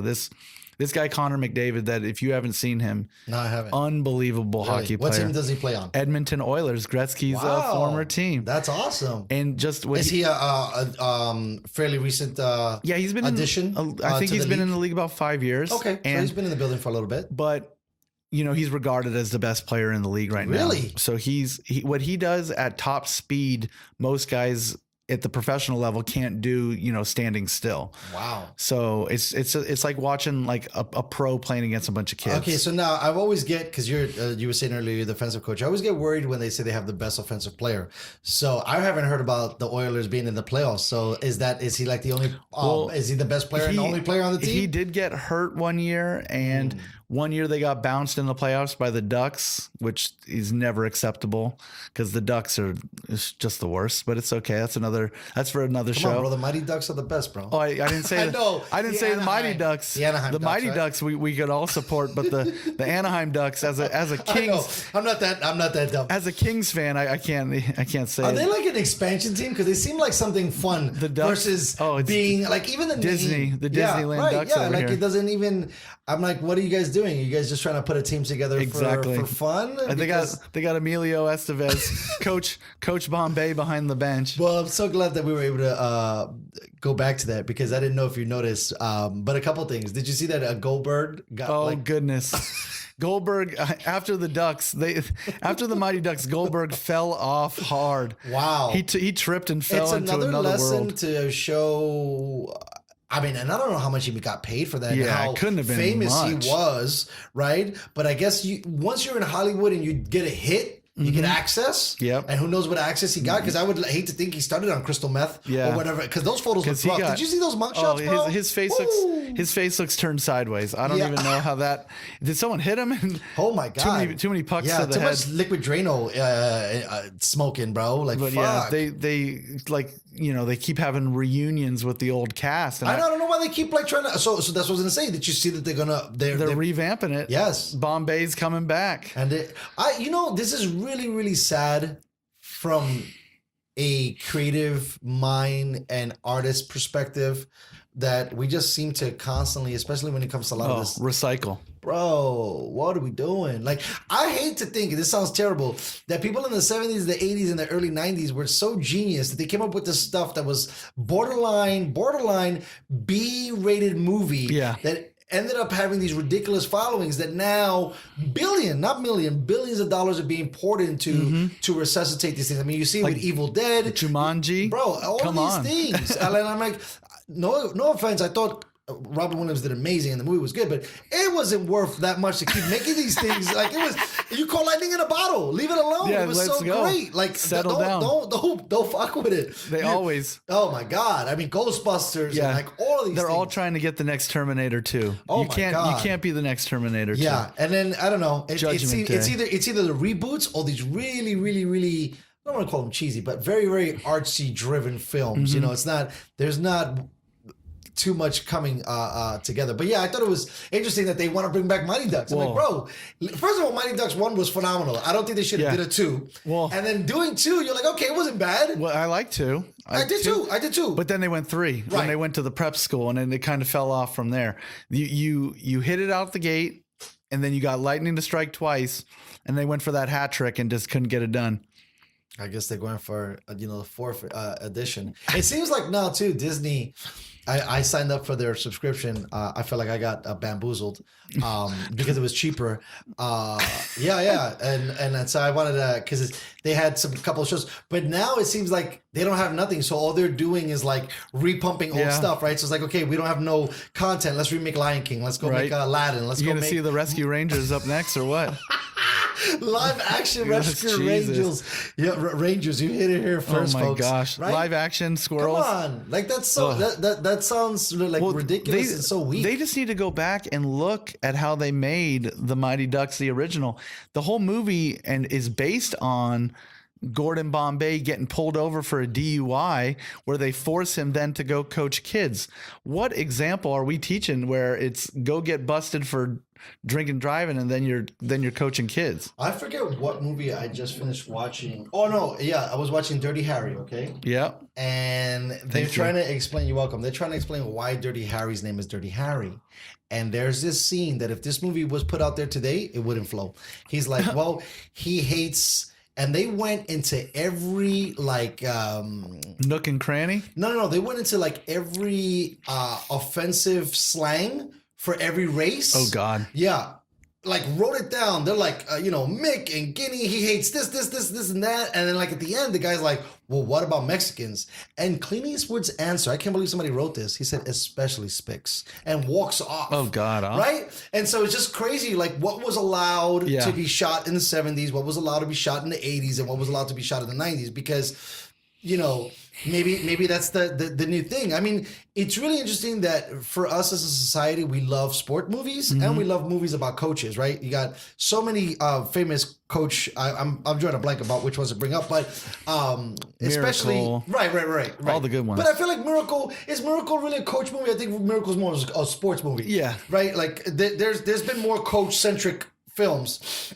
And I think the Mighty Ducks try to play with both of those things. Yeah. And maybe looking at more of like trying to catch that in a bottle where it's like, well, somebody messes up and as their rehab having to spend with kids because, Emilio learned, right, about not being himself, like being selfish and then like doing for the kids. And then, he ends up trying to play hockey, right? And towards the end and to take it on the road. So that's why I liked it. One was about self-discovery, about following your passion, about going back to your roots to find a little bit of your identity, about your dad, right? Because his father was a coach and kind of like left, or some coach in his life. It was his former coach that he ends up coaching against in the championship game. That he had. And you kind of relive because the coach was really hard on him, and it shows how much trouble he had, dealing with the pressure. 100%. And then going back to be the same guy. And then he had to check himself in the mirror and be like, I don't want to be the same coach that I'm now going against. Here we go. It's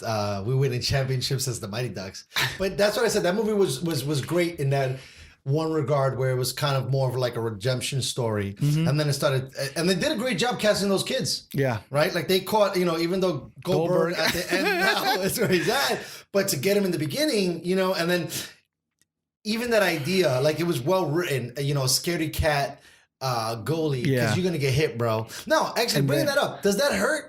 It used to not, but now with the technology, I know you asked me to bring the stick over, the technology now that the players have they're almost like weapons. How fast the puck leaves their stick, and there's guys that can shoot the puck over 100 miles an hour, and just imagine getting hit with anything. Yeah, and you could feel these aren't, Yeah, let me see. These aren't like the lightest. They're not too bad, but I'm sure if you got stung. Now the guy, obviously the goalie is the person that wears the most padding. So even with his padding at 100 miles, you're still gonna feel a sting. There's little sections where the padding isn't as strong as others, and just with all the moving around you're doing, you expose certain parts that aren't always exposed. Now has the puck changed? And it's not dimensions, but like what it's been made out of or whatever. Nope, still vulcanized rubber and same dimensions. Who would have ever thought about changed. That? That's so crazy. To make some hard rubber piece to slap around we can definitely fact check this, but what I think I've been told is hockey originated with like frozen cow patties, and they turned those into pucks. So frozen cow shit is how hockey got started. Wow, just passing it around. I guess so, hitting with crazy. Like a little cane stick. Yeah. And then it got more sophisticated as the times went. That could be completely not true. We'll fact check that. We'll fact check that. I'll look it up. The origin of hockey. Yeah, it'll say cow shit. So yeah, that's so another thing that I wanted to chat with you about was because we were talking, I didn't even get a chance to talk to you about it, but so my kid now is in Little League, and I haven't been someone who has grown up in a sports culture as much, but you have, obviously. And I remember as a kid once having this happen to me, and then now, I guess as an adult, seeing it again because I hadn't paid so much attention. But when you were on your teams, right, when you were a young kid, did you just see a guy and just... Because, I mean, I know you worked really hard, and in your mind, you were trying to go pro, right? Yeah. Okay, so you were all in. Do you remember just, like, going all in and then some... teammate and you just like, damn, this guy's so effort. And I'm like, am I really following my true pursuit? Because this guy is just making it look so much more easier. Yeah. And I got to put in so much more work that when you can see natural talent, and obviously I don't know if there's a thing of natural talent, but that it comes to them so easily, and the input and the output that they're putting is just crazy. It was, I see it today as a coach. I remember seeing it when I was a player. Just watching someone that everything comes easy to them, and then seeing the kid right next to them working their tail off and not getting the same results and not understanding why, and trying to explain how, one kid is more of a natural athlete as opposed to the other. I didn't think about that story. That's got to be tough to try to talk to the dude that's working as hard. And you don't want to tell the kid to like stop. Right. You never want them to like take a back seat because, at this age, you still have so much life to live, so much to grow. You're going to become, an athlete eventually if you work at it. Yeah. At some point, you're going to hit the age where it's like, okay, now my hard work's paying off. I learned that because I backpedaled off for something when I was a kid because I used to love to draw, and I started getting good, but it's only I got good because I practiced. And then when I see someone else's work, I was like, there's no way. But what they were going to be, I could have got to eventually. It would have just taken a lot more training, right? And I think there's something to be said if you come up in those ranks, when you get to the pros, you might, this might be crazy to say, but I think if not just as good, might be better because your ethic is unbelievable. Like you're going to work your tail off to continue to get better versus some of the other guys who maybe have their natural gifts. I think you hear this a lot in basketball. You see it taper off. And they're like, I can make it happen. I don't really need, the famous line of all time is practice by Allen Iverson. Right. And it just shows that you had God-given talent, but you didn't understand. If you had the hard work plus that, imagine, right? That's where you become Wayne Gretzky, you'd be the Michael Jordan, you'd be the Kobe. Derek Jeter, Kobe Bryant, right? Versus, know. Backseat Bill. True story. And like I just seen it recently at I was telling you a story at the Little League, and this kid, man, I was like, wow, this guy he got it. Whatever the case is, like if he sticks with this, who knows what he could get into. But for me, when I seen the thing, I walked away. Like I didn't have to understand, but it's crazy to understand that dichotomy of like recognizing it and still pushing through, and maybe even making them your friend, because obviously they see things that you don't see, right? Like the cheat code for them is like lined properly. They know how to get there. And I've always thought that was good. Like I was telling a friend of mine that was on the show, putting that person with that kid, like as a coach, being able to identify it, see the hard worker, see, let's say the champ, future champ, and kind of putting those dudes together because I think they can learn off of each other, and you kind of build more of a singularity in the unit. With the camaraderie there. Yes, because you have the best player and the hardest working player. You see like with the team dynamic, even at this age, there's kids that want to step up. There's kids that want to be the leader of the team, and like restricting that from them, that's going to put them back. Where allowing them to be the leader, is going to bolster their confidence, and then hopefully in turn, boost the team's confidence as a whole. So it's up to the coach to kind of pick and choose how they allow their kids to be the leader, and then hopefully in turn get the team to follow. So you have plenty of followers in life. It's those few leaders that can get the rest of the group to follow. You really want to key in on those kids. Yeah. I got. I wanted to start reading a bunch of different books on leadership, but as like thought processes, it's insane to think like having that leadership role and it being natural to you, and you're not even leading, you're just doing, and people see that. It's crazy because I grew up around kids a lot of my life, and I didn't play organized sports, but I played sports, and you could tell the kid who was just like a natural thrower, natural this or natural that. The kids draw to him, like people just automatically. And if he's a good dude or a good kid, and he sets up the right example, shucks, your job is so much more easier as a coach. Because it's just like the kids are gonna do whatever this guy does. I really need to ring him in. You're bringing in one as opposed to the whole group, and that's what we have this year. We have one kid who's really stepped up as the leader, which is great. So it's almost like you have to just kind of conduct business with one kid. The rest of them will follow suit. That's insane. And I think like if you expand on that, that's kind of like the way life is, right? You go to a job, workplace, or you see anything, and you can automatically tell who's the dude that everybody's kind of digging.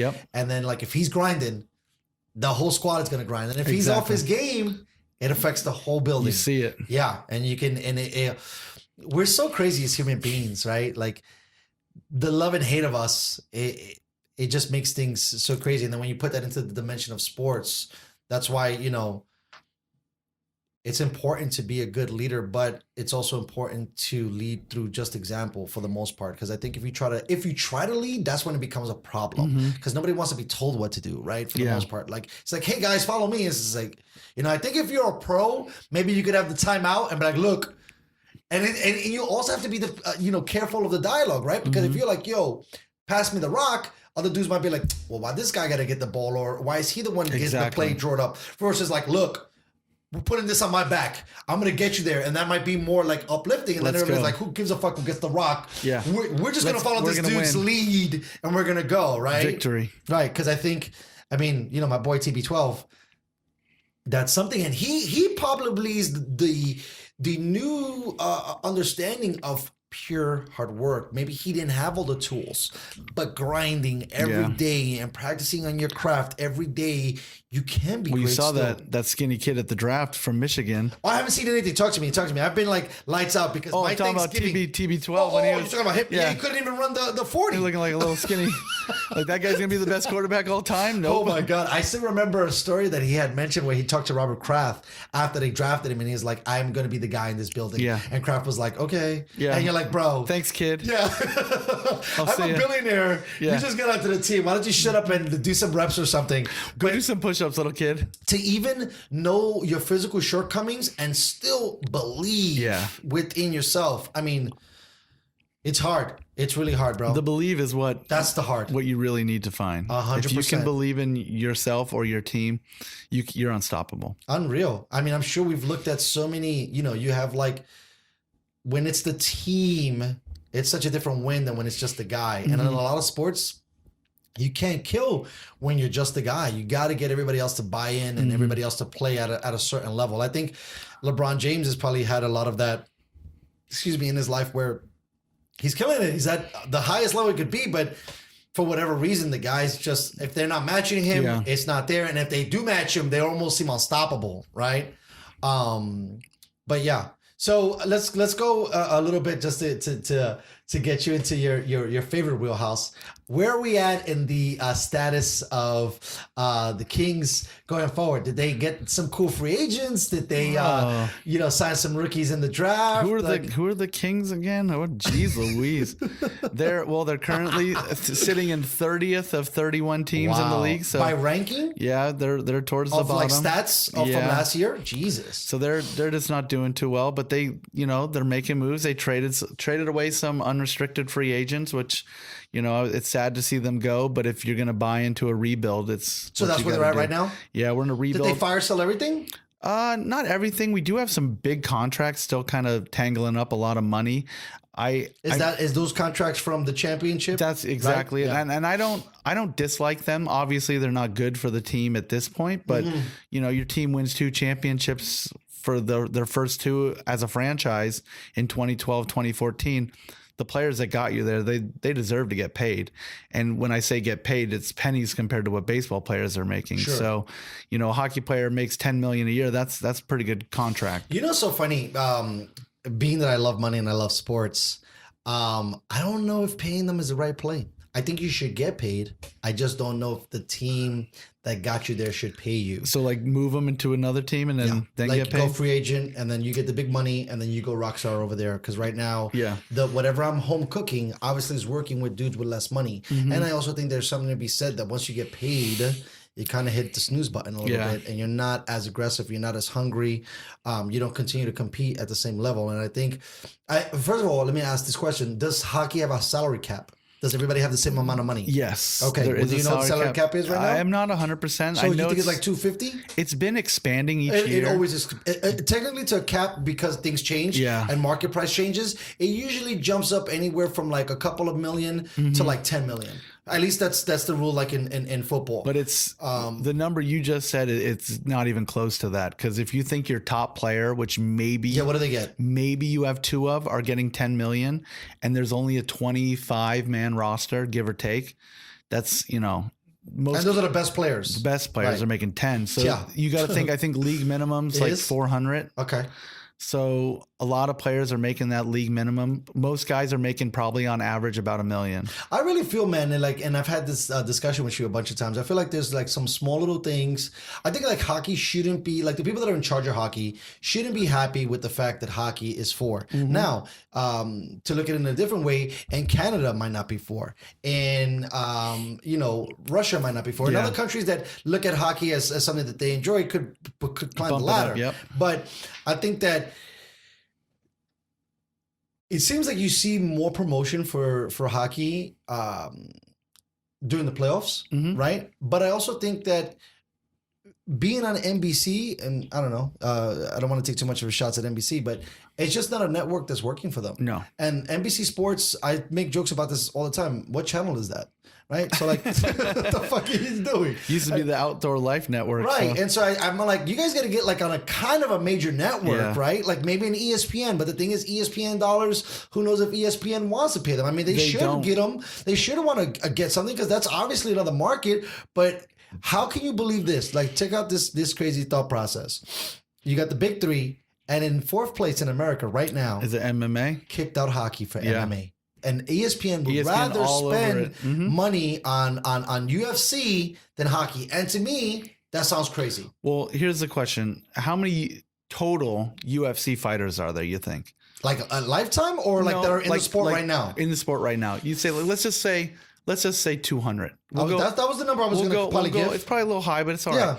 There's way more than 200 hockey players. True story. How many MMA players can or how many MMA fighters? Barely any. And I could probably name more hockey players by accident. So there you go. Right. That's what I'm saying. So how did ESPN? But the thing is that ESPN, in a large part, they just want to go with what it sells out, right? So like football sells out, MMA sells out, and I think because we've become more of an aggressive. No, I think people are become desensitized to violence. Oh, definitely. And that's more important, right? And like not more important. That seems more interesting to them. They rather see a dude punch out somebody's lights. They rather see a dude catch a pass over the middle and get crushed. But what they don't remember is that a dude gets checked into a goddamn board, and that's just as interesting too. And dudes fight and a lot of other stuff too. You know, I mean, they always say, you go to a hockey game and then you fall in love, but how are we not getting more people in the door? What is the disconnect? And I agree. And when you have big brands like this, like I might say wrong, but is it BCC?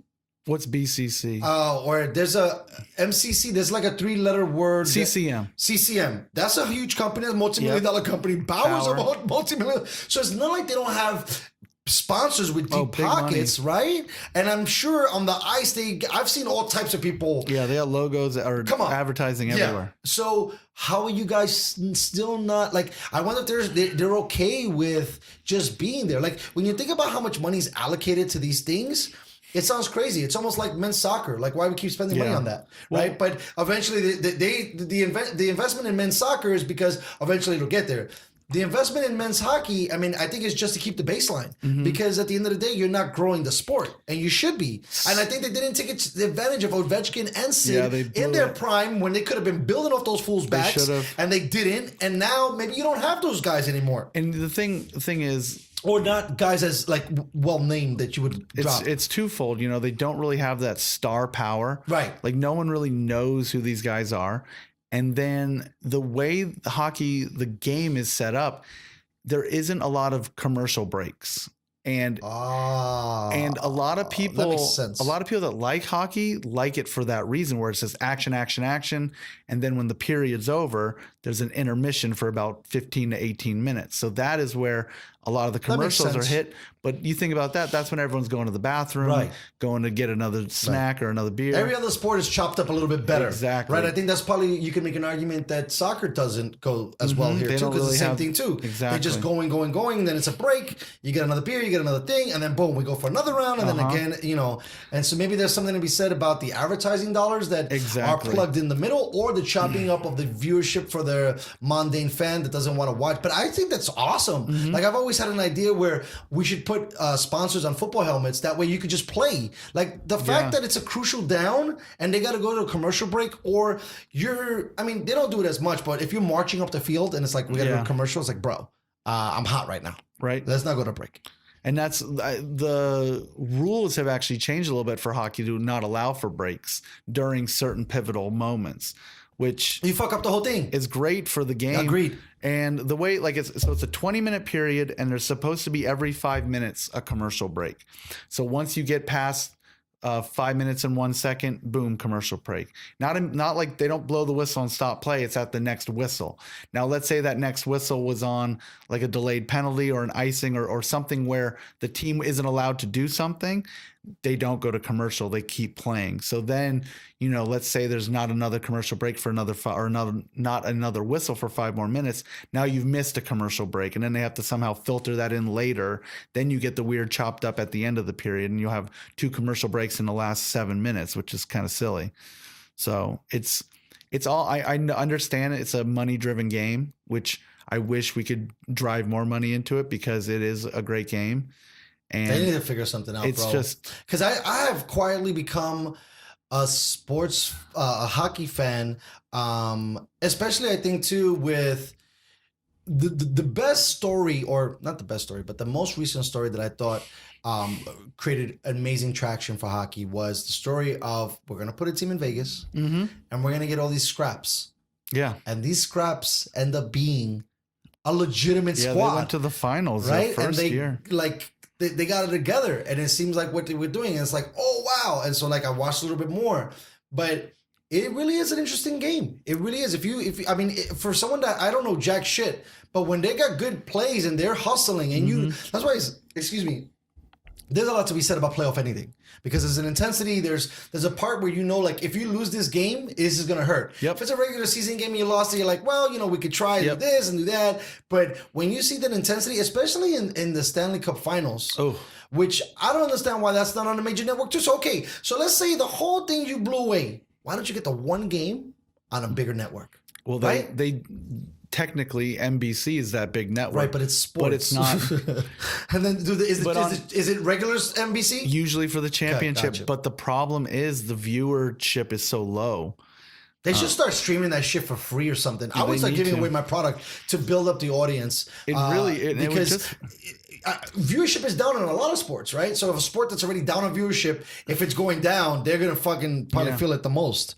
But it's sad because on HD TV. It was fire, bro. It was crazy. You were mentioning Vegas, so we were there for that tournament on President's Day. Did you guys play in their building or no? Not in their building. Okay.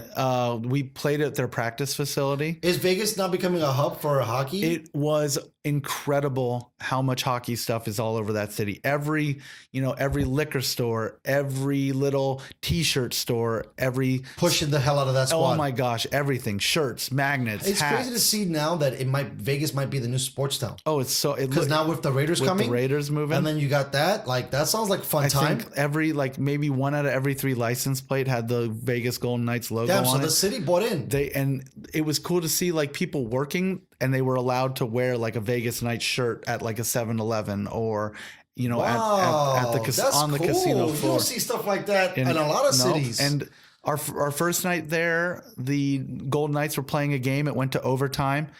And I literally heard people cheering on a hockey game in the middle of a casino, not at the sports book, but just like watching the televisions. And when Vegas scored the overtime goal, the whole casino erupted. Why is it, to speculate, why do you think it hit? Why was Vegas a good place to put a hockey team at? I just think it's blown up as far as the population. Oh, you're talking about residents. And think of San Diego. Same Vegas way. is very similar with a lot of transplants. Got you. That makes sense. So basically kind of like the same way Gretzky did to the West Coast, this team might have done to the city. And they did it. They're marketing it very well. They killed it. And the way the arena is on the Strip. So you could literally, if you want, stumble out of your casino, walk to the game, enjoy a hockey game.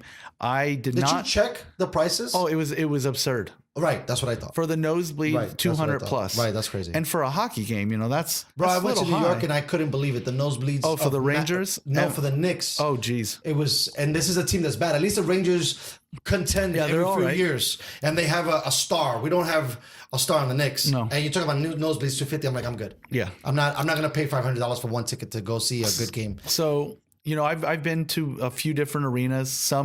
Some better than others, like the Kings in LA, they put on a pretty good show. The entertainment value how's the facility? Is it nice? It's beautiful. And pristine. Staples Center. Oh, that's where they play? It's beautiful. Okay, that's cool. Then you have a team like the Ducks, they're a little cheesy and they're Mickey Mouse, whatever you want to call it. And they play somewhere totally different. They play at the Pond. It's not even called that anymore. The Honda Center, in Anaheim. Oh. Maybe they'll get a new arena here eventually. That thing's a little older. Is it? Okay. But the Vegas Golden Knights have a brand new facility. Right.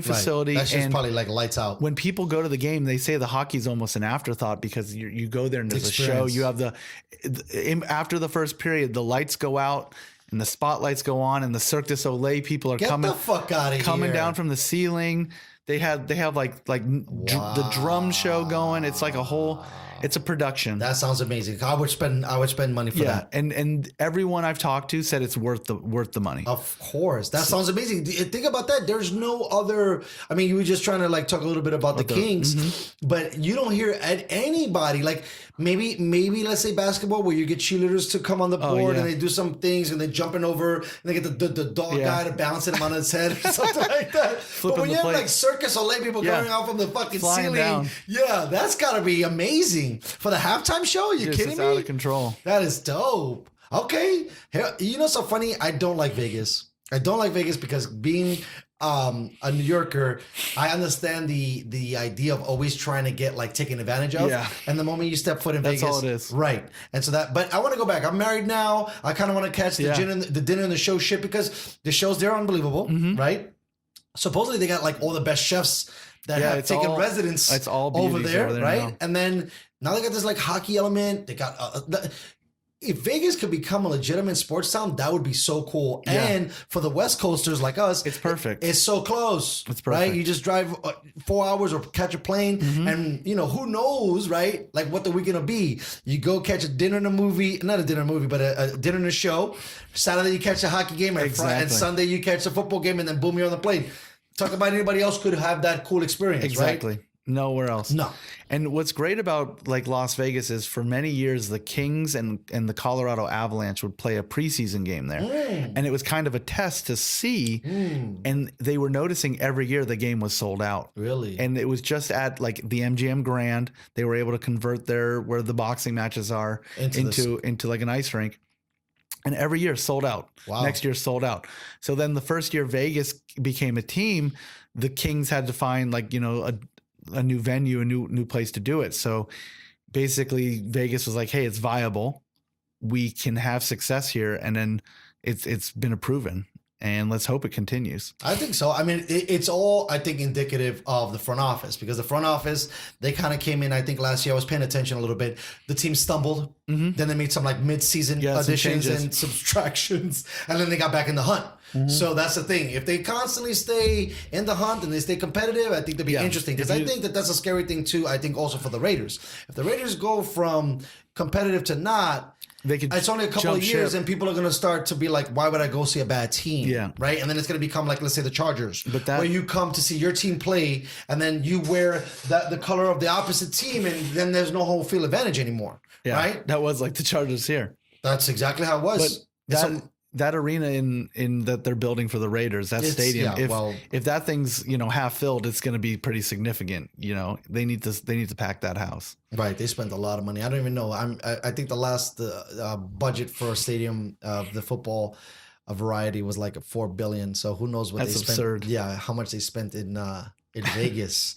I'm hoping. I have a friend of mine. I'm hoping to see if I can leverage going up to camp this season to the Raiders, because he's got a plug. He goes every year. Might have to beg him. There you go. If I gotta do some favors Get him or on whatever. get him on the podcast. Yeah. I already talked to him. I want to get him on. He's got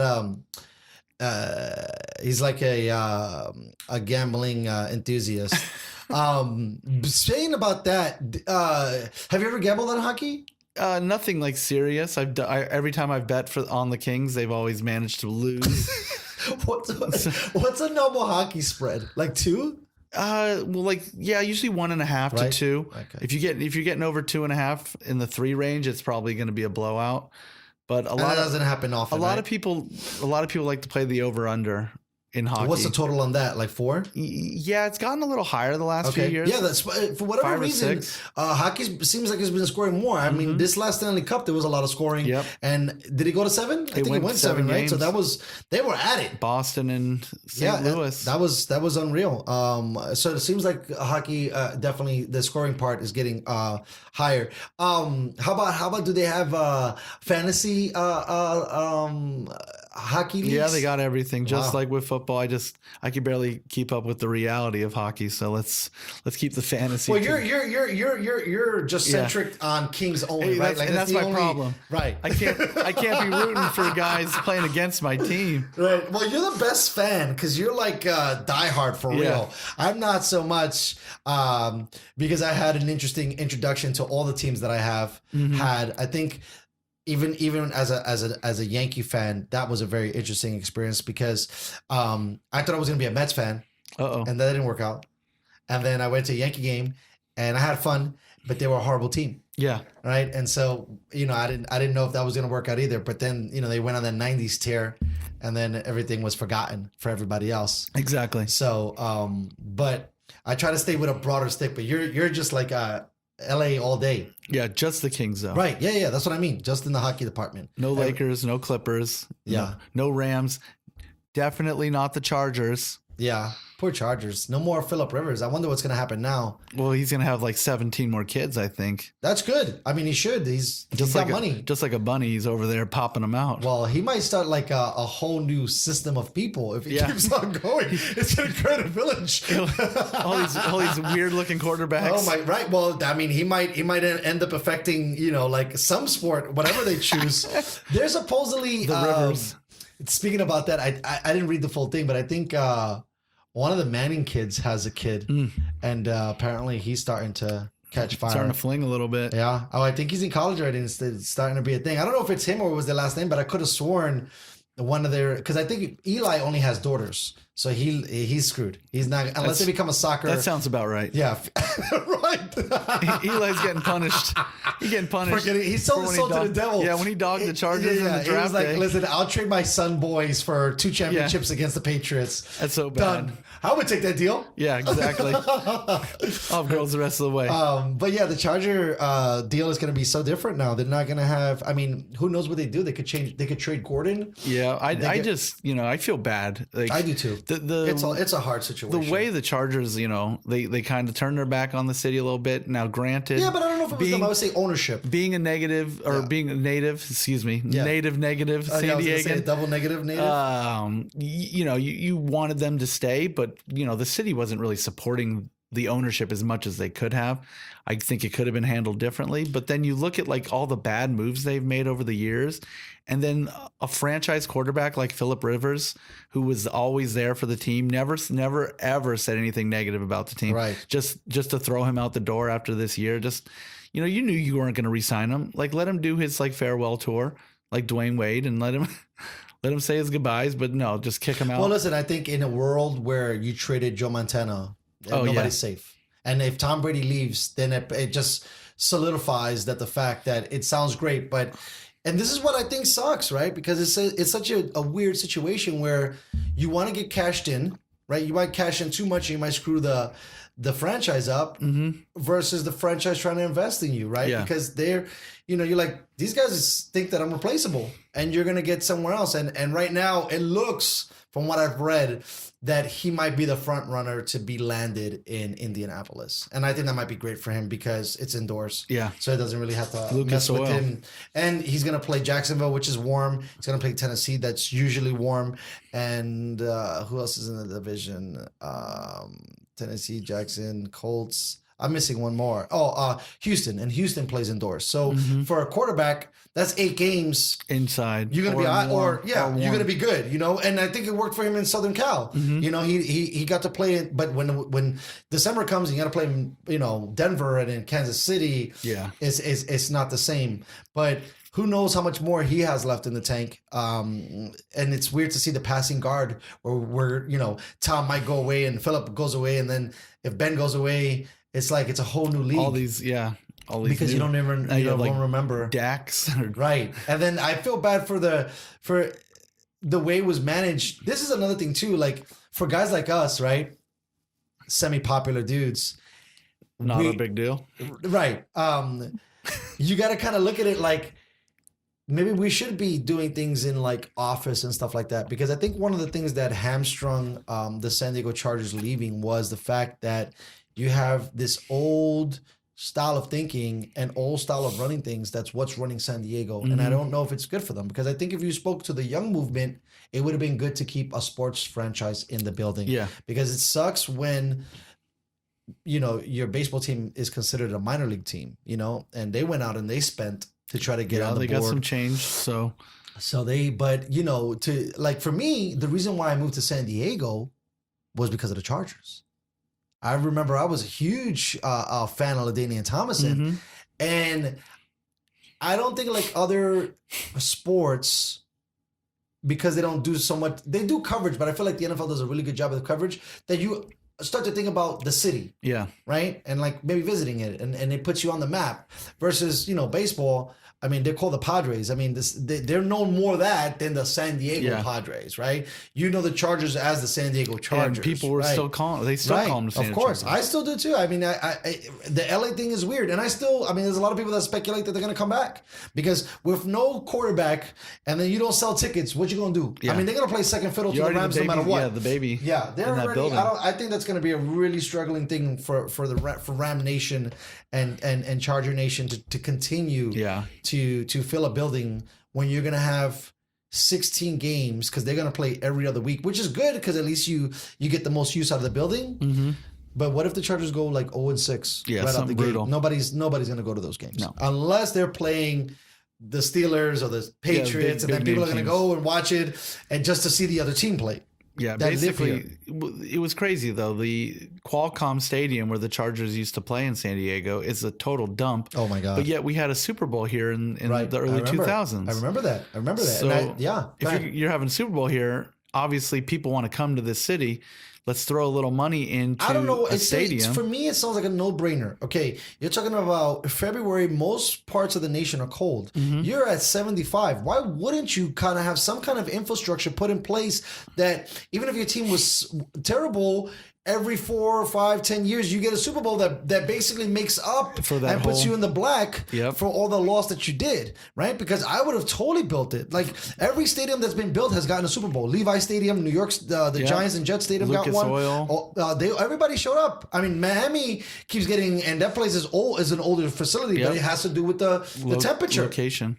So I just feel like, and it's funny because I went from one kind of sun-ran business to another sun-ran business. You got Dolan screwing up the Rangers and the Knicks. And then, you got the owner of the Chargers. Spanos. And he just doesn't seem as a friendly businnesman.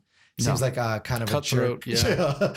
And just like... where's my money? Right. But man, it's crazy to think in 1994 they were in a Super Bowl. Or they had a Super Bowl here. Yeah. They've been in the Super Bowl it wasn't here. I don't know where the Super Bowl they played. I think it was probably in LA. I can't recall, but they lost to the 49ers. Right. I remember that. Yes. The 49ers. I think it might have been in Tampa. 49 actually. points. Yeah, they got smoked. Do you remember who the quarterback was back then? Because I don't know. Stan Humphries, I believe. Oh, that sounds like first of all, just based on the name, that sounds like a loser. Stan Humphries. I'm sorry, Number Stan. 12. My bad, bro. Just a terrible The person. Humphreys. Yeah, right. The hump. And then you get a guy like Steve Young. That name just sounds amazing, even if you don't know nothing. He's Dyson. He's Bobby Flay because you don't even know. He's the Wolfgang. Right. You're just like, this guy's gonna do some home cooking real quick, and it's gonna be great. They really botched that thing, bro. I can't believe. I mean, I guess I was telling a little bit. I got an opportunity to meet Tony Gwynn this weekend, Jr., and it makes sense that the Padres Stadium got made probably on his back. Right? Yeah, right. He was like the Mr. Padre. Right. There was no real back for the Chargers to really and I'm surprised LaDainian kind of didn't try to stick his foot in the ground a little bit more about that. Like, hey, but maybe he's an LA guy. I don't know if he. It was a little more like after he retired, where he wanted more involvement, and it was like, well, where was all this while you were playing? Like, you were the star. He was the guy, right? But in my opinion, there were moments, we talked about it earlier in the show, about being a leader and leading by example. Yeah. And you can borderline say he was a bad loser. Mm-hmm. Well, think about the game. I know you're going to want to talk about I know exactly where you're going to go. You got your JETS, and we got Nate Kading can't kick a field goal, and LaDainian on the sideline moping around with his dark visor on. I'm like, come on, bro. It's like, dude, you got to step up. You should be getting these guys fired up, not moping around. Yep, and I think that was a demise, and I think that spelled not only the end, but let you know the culture where it was like, damn, bro, and I get it. It's hard. Maybe they should have rules now that people are sitting for the shucks. What is it called? I was gonna say the Pledge of Allegiance, the national anthem, and now they let guys stay in the locker room. Mm-hmm. Maybe if you're injured and you're just not gonna be the best guy, maybe coach should be like, "Yo, bro, to the back. Go shower up. Let's get out of here." Yeah, you're done. I don't need. You're hurting my whole thing. You're doing nothing but putting us back. Yeah, and it sucks, and it also sucks, I think, too. And I get his frustration to be so dominant, and then at the time where you needed to be the most dominant, you're not banged dominant. up, and you're like, I can't do it. Yeah, and so I don't know. I watched them. I mean, they were great, man. I still remember that game. They're smoking Tom Brady, right? He gets 3 interceptions, and then that fool doesn't secure the ball, and of course the Patriots do what they do. They force a fumble. You pick it off and then turn it right back over. That's insane, bro. Like that's the kind of luck like this team has had, bro. It was that team was destined. I think they were 14, sure. They was stacked. 14-2. Marty Schottenheimer, come on, bro. They had all pros at every fucking position, bro. Fullback, running back, offensive line. It was filthy. Yeah, they were good. Then they dumped Schottenheimer the next day and picked up Nerve Turner. Oh, the nerve. That guy was the nerve of nerve. That was terrible. And again, not terrible, but just some people. And I get it, right?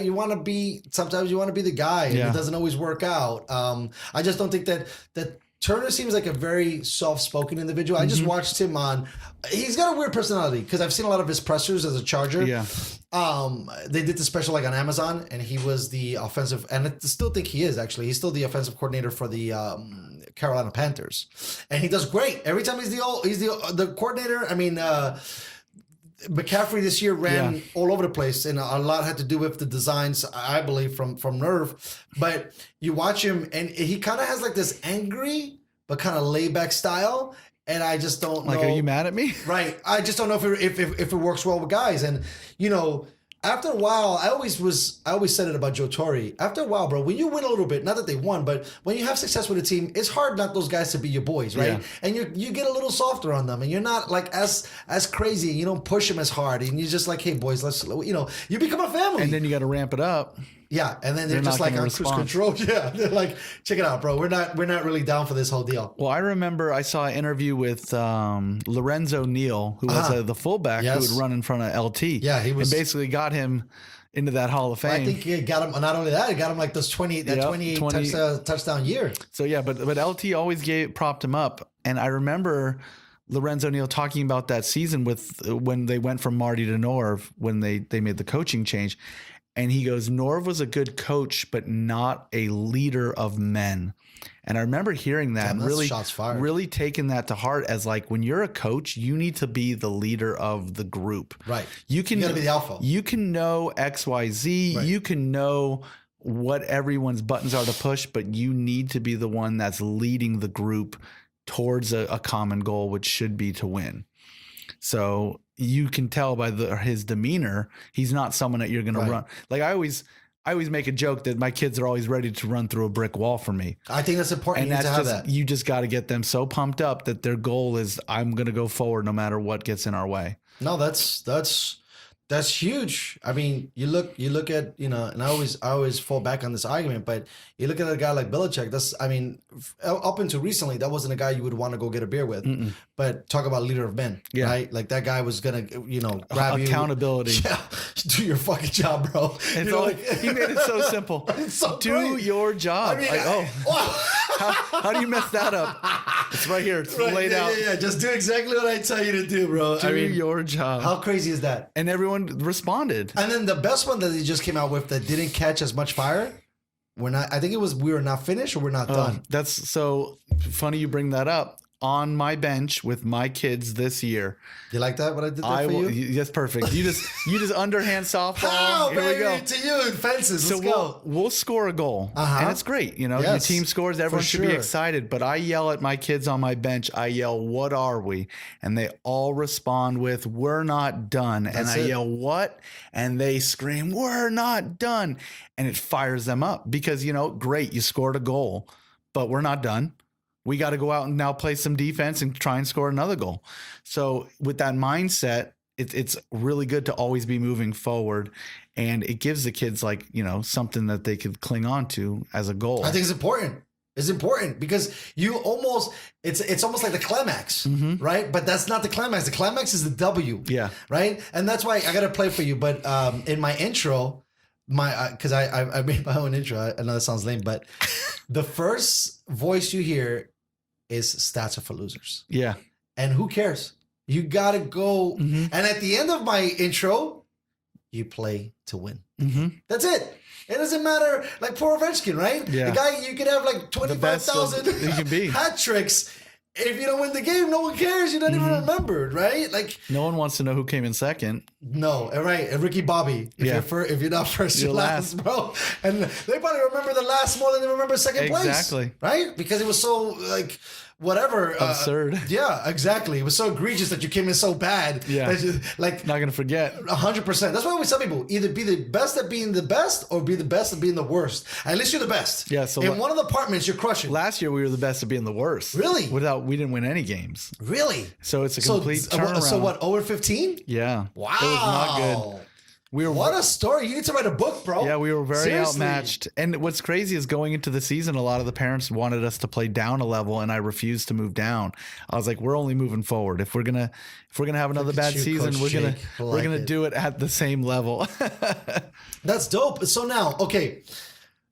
Let's go back real quick as we wrap this up, because this is really good to send the show out on.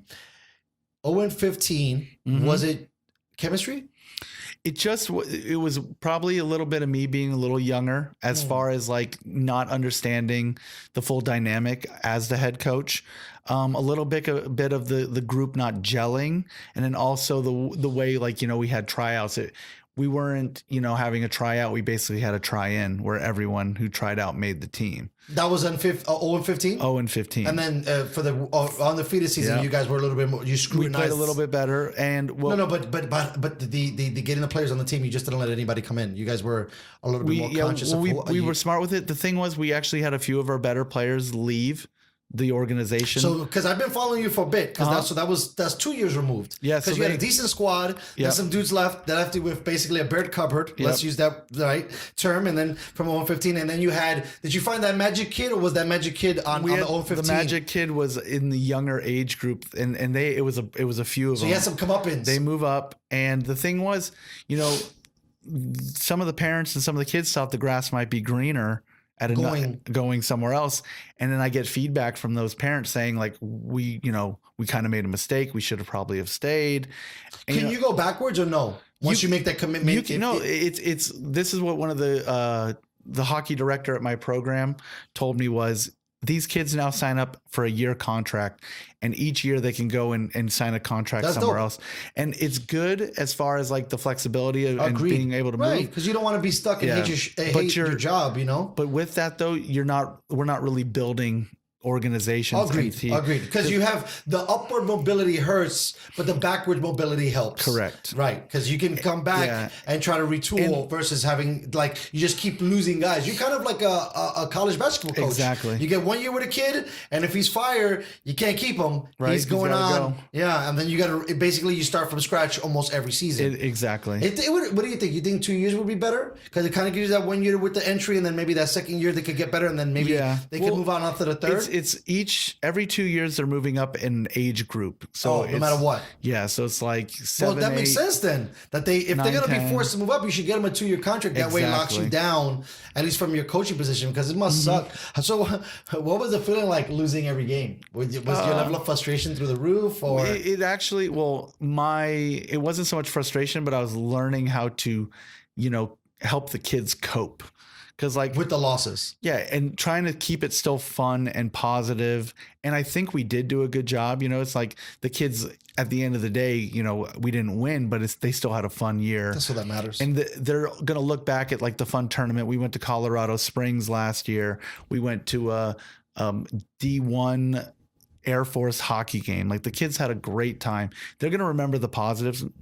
You would be surprised. You could show up to the rink and see my kids after a game we won 10-0 and after a game we lost 10-0. You wouldn't know the difference. They're still fucking climbing off the wall. The game ends and they're back to being crazy little kids. Right. So I'm not so much concerned with the winning and losing. I would like to win all of the games, but at the end of the day, it's about keeping the kids positive, moving forward, and just helping them to grow. That's amazing. I didn't even think too much about that story, but that's phenomenal to be in a position where you're 0-15, let's say, and then having to cultivate all those relationships, and then to go defy and be the complete opposite of that, and for lack of a word, just crush, and then go and then the number one team you just mop the floor with them. Yeah, you know what I mean. And for the most part, how many new guys you had on the team from that old squad? As additions, how many free agents you picked up? Well, we kept 4 kids from last year. One of them being our goaltender. We have a very, very, very strong. Is that the guy that you think is for the most part the better player on the team? Oh yeah, every game we've gone into, he's been the better of the 2 goalies, no matter who we've played against. It makes a big difference. Sure. Having a solid goalie back there, we're able to lean on him. There's been games where we had no business even being close to the game that we ended up winning because of the defense. Just getting on his back. But what was good was the group of kids that came up. There was about 8 or 9 of them, and they were all just ready to go. They were like, we're here to work and let's go. Dope. So it's been a great culture this year. Was some of that also a reflection of the parents? Because I know if you have a tough parents, could end up being a bit of thing. Were the parents more receptive this year to letting your vision kind of play out? It's been a good year. Probably the best with the parents. They're wanting, as long as the kids are coming back happy, right, they're going to let things fly. So we're able to do a lot more. I've been really just pushing the team aspect of the game. One of the kids mentioned we're only as strong as our weakest link, so we need to all be getting better. Damn, you got some really grown-up kids, mature guys for 9 and 10. Yeah, it's pretty phenomenal what the kids have done this year. That's amazing. That photo you sent me makes it even more impactful when you can really understand that you got 9-year-olds to buy in. That is so hard to do. I think people just take for granted. When you're lucky and fortunate to be, and I'm sure you see it in certain hockey places where they just seem to get the best kids and they just keep on pumping out championship after championship, and it kind of gets watered down. And then the expectation is same thing in the real life, championship or nothing. We were complete failures for losing versus, kind of a hole in the wall, enterprise. And they're constantly trying to be competitive and moving on and going forward. I hope I get a chance to peak that. Oh, I didn't even get to tell you, I think I'm a coach now. Oh, for what? The Little League? You got reeled in? Tony Gwynn Jr. got you dialed? No. He signed you up. No. But the coach, like, I was out there, and I'll leave it on this too. I was telling you, like, we go, and I know they're kids, and maybe they don't know what's going on, but if the kid makes a hit, it shouldn't be quiet. The parents should be losing their happy. Shit. Right? The guy got a hit. It doesn't matter if it fell off the tee and just rolled. Yeah, he made contact. And so I'm losing my mind for all the kids, just as a parent. And I guess the coach realized that and kind of came up and was like, "Hey, I'm liking your energy. Right? Would you like?" And I was like, and I'm probably like the assistant, but I just found it fascinating that they asked me. But you know, tying it all together and close with that, it really has to be about fun, bro. Because if they get excited to hit a grounder that gets caught, imagine if they hit a single. Exactly. And imagine if they hit a double. Then you really start to feed into that engine where they're like, yo, I want to hit this because I want everybody to be excited for me. You're cultivating that positive reaction. Yes. And it was like pin drops. That's not good. No. And so I bought this, like, you know me, bro. And I'm like, come on. And I didn't want it to have a bias either, right? Because most parents have biases for the most part, right? They're just rooting their kid. I'm like, bro, if we're on this team, we're all a family. Yeah. Even the parents, the kids, like, that's my kid. If he was doing something that I thought was harmful to him, I'd protect him just as much. And I think that's the culture as a true entity everybody has to buy into, right? Yeah. All the parents have to be one, right? What is it? A village to raise a kid? It should be the same thought process with the. So are they gonna get you the whole outfit? You're gonna get the pinstripes, or what I team? I don't know how it works. What team's the little one? They gave me a hat and like a T-shirt that I already screwed up. That I'll probably have to buy another one. Is it the Astros? You guys, No, the Padres. So this is another thing. This is a great shout out, and we're gonna get some of these coaches on here so they could go into it a little bit more. I think there was, like I said, 8 to 10 teams. So like say 100 kids, right? All the jerseys were donated by the Padres. That's awesome. So all the jerseys say Padres. And then from the Padres, each team gets to pick their own name. So my team's name is Hot Lava, which is a terrible name. But every kid on that team has a Padre and a San Diego stripe because, you know, you could say as much as you want as other organizations, and I'm sure the teams do this too, but how rad is that for them to buy every jersey, bro, every year?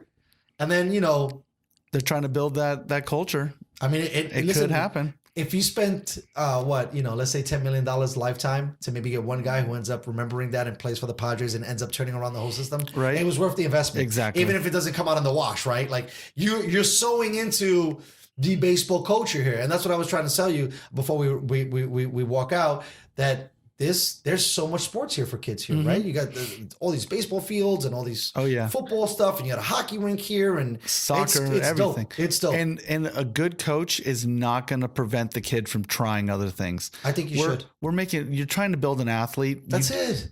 If you just focus them, like if you're making that kid be at the baseball field every single day, the basketball court every single day, they're going to get burned out. I gotta say though, from the few people that I talked to, the parents at least were smart enough to put him in multiple sports. Yes. That way, eventually, the kid falls on level 1 by himself. It's not forced. It's not forced. Yep. Right. Well, Coach Jake, thank you so much for coming out, bro. Yes, Congratulations. Sir. Thank you very much. We definitely want to have you back. When does the hockey season start? Oh, it doesn't end. Winter, right? It never ends. Oh, they'll be reeling me all summer. No, not your hocky season. The NHL season. When they go off. We'll see how the Kings look over the summer if we want to focus on that next season. Let's just worry about my team. Well, how about this? If you win, if you do or you don't, but if you definitely win another chip, we'll get you on here sooner. And if not, whatever, we'll still get you on. I'll get the boys fired up. Thanks for having me. For sure, bro. Thanks for coming out.